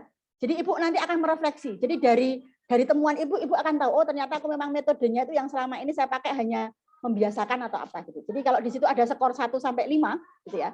Umpamanya sering atau tidak pernah dalam seminggu ini, Itu lakukan jujur aja, memang saya tidak pernah. Nah, dari situ Ibu akan justru tahu merefleksi, oh ya benar ya, mungkin saya tidak pernah ini, tidak pernah ini, tidak pernah. Begitu mungkin Bu. Nanti saya minta akan memberikan Google Form ya Bu Ririn, ya, untuk sebagai refleksi orang tua sebenarnya gitu. Oke, ini ada pertanyaan. Bentar. Bagaimana cara ya mengcounter agar tidak meniru dari teman lain, misalnya ngece kalau dinasihati semacam itu, kadang sudah mengajarkan, mencontohkan, tapi tetap berpengaruh. Oke. Atau saudaranya yang masih anak-anak juga. Memang di masa anak-anak itu mudah sekali Bu, nggak masalah gitu ya. Nyun sewu. Saya pernah mendengar namanya gitu ya. Anak-anak itu diajari subhanallah dengan muni belek itu pada wae. Karena dia sebenarnya belum tahu gitu ya. Jadi kalau pulang belek, pernah saya itu kan gitu. Oh, kita nggak usah langsung marah gitu ya. Itu namanya dia mendapatkan kosakata baru gitu kan. Oke, dia mendapatkan kosakata baru dalam bahasa. Nah, kan kita yang tahu tuh, iki belek itu artinya elek gitu. Ya toh? Tapi kan dia malah tambah belek. Atau kalau anak saya itu yang kecil 3 tahun itu dia belum moral, tapi dia masih pramoral. Jadi bilangnya mamanya muntah jelek gitu ya. Nah, itu nggak usah kita langsung merespon dengan ini, tapi kita tunggu waktu atau selalu mengatakan itu tidak baik. Atau kalau sudah cukup umurnya, di usia 4 tahun ke atas, kita bisa mengajak diskusi atau didudukkan bareng. Kadang kita tuh menasihati sambil ngeliwer gitu kan gitu ya. Gitu, ngeliwer. Jadi anak itu nggak mana sih yang penting buatku gitu kok. Kok semua kalau memberitahu ngeliwer. Saya seorang ngono ya, Dek, ngono ya gitu ya. Jadi kadang kita menasihati aja kita nggak husuk gitu ya. Oh, anakku seperti ini. Kalau begitu ya, kalau saya sudah 5 tahun, 4 tahun, 5 tahun tuh saya dudukkan. Tadi kamu bicaranya kurang tepat gitu ya. Gitu ya. Coba kamu tahu nggak tuh artinya? Gitu. Enggak, gitu kan. Itu artinya tidak baik kalau kamu mamanya bilang belek gitu. Mamanya gitu ya. Pernah, karena saya pernah mengalami itu gitu ya. Belek itu tidak baik. Kamu tahu nggak belek itu apa? Nggak tahu. Bisa jadi dia nggak tahu dengan ungkapannya itu gitu ya. Karena anak itu baru masih membangun kosakata sebenarnya gitu ya. Ya itu akan melakukan mengulang kalau ada respon gitu ya. Ya, oleh karena itu kemudian kita mungkin sambil ini loh, Dek. Ini loh. What is the meaning belek itu ini loh gitu ya. Pernah saya makan gitu. Iki loh, menurutmu kotor nggak? Biaya kotor. Nah, besok lagi jangan diulang. Nah, memang cara seperti ini terasa lama dibanding kita hanya memberitahu. Dek ra koyo ngono rapi gitu kan. Tetapi itulah sebenarnya kerja keras kita sebagai orang tua yang namanya knowing the good, memberitahu tentang sebuah kebaikan. Kebaikan itu perlu diberitahu ketika justru malah mungkin kita itu melakukan saat anak melakukan salah. Padahal sebenarnya jauh-jauh hari kita sudah memberikan itu, atau kalau dia melakukan kesalahan, ya tunggu waktu sebentar untuk memberitahu dengan bijak, tanpa emosi kita itu masuk. Dan itu nggak mudah, sekali lagi ya Bu Rina, ya Bu Ririn gitu ya, itu nggak mudah gitu ya. Jadi sekali lagi tadi mencontohkan hal yang baik, jangan pernah lelah untuk mencontohkan hal yang baik. Dan jangan pernah lupa, jangan pernah lelah. Ya, saya ini sambil studi saat ini loh ya. Anak saya itu punya kebiasaan kalau nonton TV atau nonton itu kan kita dampingi ya, itu dia kakinya ke atas gitu ya, makan begini. Saya sudah melakukan pengamatan selama 2 bulan ini. Selalu kakinya saya suruh, Dek, ini namanya nggak baik. Udah itu coba. Akhirnya apa? Suatu saat gurunya itu memvideo dan dikasihkan saya, gitu ya. Dan saya lihat bersama dengan dia. Coba, ini namanya kan mengoreksi perilaku dengan dia dan saya tanpa saya harus marah. Coba Dek, Ibu kita hitung ya, perilakumu yang seperti itu. Gitu. Ternyata nggak baik ya Bu ya. Kok wagu ya Bu? Iya, kamu sendiri gitu ya. Dan sebagainya gitu ya. Jadi teknologi gunakan untuk juga, kalau memang kita punya teknologi ya gunakan untuk merefleksi gitu.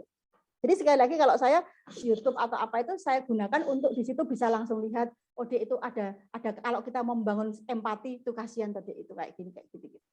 Jadi karena membangun moral, membangun akhlakul karimah itu tidak cukup pembiasaan, tapi harus sampai hati. Gitu ya. Hati ini penting, anak-anak kita itu untuk ditanamkan hati, empati. Gitu ya. Karena moral itu ada 2, akhlakul karimah itu ada 2 ramuan yang penting dalam moral. 1 nalar, yang kedua adalah empati. Itu, ya. Empati itu menjadi hal yang penting. Anak-anak kita kalau mau dibangun karakternya harus terbangun ini empati dan 1 lagi tadi nalar. Jadi nalar berbuat baik. Kenapa anak-anak tawuran? Padahal dia sudah nilai PPKN-nya tinggi, dia sudah tahu benar dan salah gitu ya. knowing the good-nya sudah punya, karena sebenarnya itu nggak baik, tapi dia mungkin di perasaannya yang mungkin jarang ditumbuhkan, gitu ya. Ya, sehingga dia akhirnya ketika ada orang yang seperti itu dia mudah ikut karena perasaannya tidak pernah dilibatkan. Jadi sekali lagi Bu, berkaitan dengan perasaan ini sangat penting untuk kita bangun. Jadi kalau itu sebuah bangunan, ada semen, ada gamping, gitu, ada pasir, ya bangunan itu akan kokoh manakala itu ada semua. Tapi kalau bangunan itu menjadi roboh, mudah roboh, itu hanya karena mungkin banyak semennya, atau kurang pasirnya, gitu ya. Begitu juga dengan moral atau akhlakul karimah. Kalau kita hanya sering membiasakan saja, tapi menjadi dia tidak pernah bermakna. Untuk menjadikan dia bermakna, maka dia harus dibangun perasaannya. Saat melakukan perasaanmu bagaimana. Ketika dia memberikan pada orang lain sesuatu, juga dibangun, Dek, rasanya bagaimana kamu setelah memberi. Ungkapan-ungkapan ini menjadi penting di dalam moral. Gitu. Karena moral itu juga perkara untuk bisa memutuskan sesuatu. Gitu Ibu. Nah, ini nanti saya kasihkan siapa ya, Bu? Untuk apa? Untuk Google Form. Instrumennya Google Form, oke. Nanti bisa ke Mbak Yani, Bu Yani. Bisa ke saya, Bu. Oh, Bu Eka, Ibu. Yang tadi WA saya, nggih. Yang ke WA saya, nggih. Ya. Sekali lagi, Bu, nanti monggo dicek, dirasaaken, diraosaken, anggenipun ngisi. Dari angket itu Ibu akan tahu sebenarnya anak saya sudah berperilaku ini sering atau belum, gitu ya. Nah, bagi yang belum, itu Ibu bisa menggunakan nanti suatu saat mungkin mau jurnal itu akan mengecek dalam 1 bulan, karena sebenarnya alat jurnal ini hanya untuk membantu ibu-ibu untuk ternyata aku hari ini tuh ternyata setelah tak petani memang benar ya, saya tuh nggak pernah menceritakan pada anak kok. Jadi kita akan ketahuan formulasi kita, kemampuan kita dalam mendidik anak kita itu ternyata memang kita itu tidak pernah knowing the good, gitu ya, namanya begitu ya, atau mungkin membangun perasaan, gitu ya. Itu. Jadi mungkin sedikit itu dulu, paling tidak Ibu nanti akan tahu dengan mengisi angket, gitu ya. Mengisi angket tadi sebagai bahan refleksi sebenarnya apakah Ibu sudah melakukan itu, atau perilaku-perilaku hormat pada diri sendiri, orang lain, pada lingkungan, itu apakah sudah tercermin pada anak-anak kita. Jika belum, itu menjadi PR bersama buat kita semuanya. Begitu Bu Ririn, matur nuwun. Matur nuwun sangat Ibu Nur Kholimah, SPD MPD. Sekali lagi luar biasa ini ya, materi parenting kita insya Allah tidak rugi. Tidak rugi, dan ini memberikan ilmu-ilmu sebenarnya tidak baru tapi ini cas lagi terutama bagi saya sebagai orang tua dan sekaligus pendidik Ibu, dan kita semua ibu guru dan karyawan TB KBT KIT Al Khairat bisa lebih memberikan moral ya, kepribadian kepada anak didik kita. Saya ingat satu kajian ya dari Ustadz Salim ya, yang baru aja saya dapatkan ada satu perilaku yang sama sebenarnya, memberikan mangga begitu Bu, dengan dilemparkan yang satu, dan melemparkan yang satu itu dengan memilih-milih mangga yang bagus, mangga yang manis kemudian dikupas, kemudian diiris-iris kecil-kecil, kemudian diberikan kepada yang akan diberikan ya dengan hormat begitu ya, kemudian ditusukkan dan diberikan, disuapkan, monggo dicicipi begitu. Itu akan sangat berbeda sekali. Ini muatannya sudah semua ya tertuang di apa yang disampaikan oleh Bu Nur Kholimah pada pagi hingga siang hari ini Bu, tanpa terasa kurang 2 menit lagi. Alhamdulillah, pas sekali. Alhamdulillah jam 12 tepat Ibu sudah memberikan panjang lebar tentang moral dan akhlakul khorimah. Dan sangat mantap sekali karena Ibu juga memberikan lewat hadis-hadis ya, hadis-hadis yang sahih, Bukhari, Muslim, Tirmidzi, Ahmad, kemudian juga sahabat Nabi Ali, menantu Rasulullah, kemudian juga di Al-Qur'an. Ini sudah menambah mantap begitu. Insya Allah kita semua ayah bunda akan semakin mantap. Ya ibu-ibu semua, monggo untuk mengakhiri parenting kita pada pagi hingga siang hari ini, kita tutup dengan membaca hamdalah, membaca istighfar, doa penutup majelis, dan hamdalah. Astagfirullahaladzim, subhanallahumma wa bihamdika, asyhadu alla ilaha illa anta, astaghfiruka wa atubu ilaik. Mohon maaf apabila tutur kata dalam menyamai ibu semua ayah ada yang kurang berkenan, mohon dimaafkan. Wassalamualaikum warahmatullahi wabarakatuh. Waalaikumsalam warahmatullahi wabarakatuh. Matur nuwun Bu Rini dan ibu semua, saya undur diri. Nanti catatan Google Form-nya nanti masuk ke saya dan ibu-ibu juga akan lihat kira-kira yang belum distimulasi apa sehingga nanti menjadi PR bersama gitu nggih. Matur nuwun. Pamit izin nggih Bu. Terima kasih. Matur nuwun sangat. Terima kasih. Tak tinggal ya Mbak Tika. Mbak Tika, halo Mbak Tika. Mbak Tika Alma. Laporannya di Pentenggo. Mbak Tika, ora pareng rewel, ora pareng nakal. Mengko ibu mesti undut oleh-oleh pisang karo roti. Mbak Alma diparingi. Matur nuwun. Matur nuwun sangat. Ya Manila Ibu. Sami-sami. Saya kembalikan ke host sama Bu Yani. Terima kasih ya Bunda semuanya atas partisipasinya untuk mengikuti parenting pada pagi sampai siang hari ini. Mbak Alma, Mbak Fiska juga terima kasih ya sudah bergabung. Ya anak-anak yang juga ikut ayah bundanya. Terima kasih Bu Eka.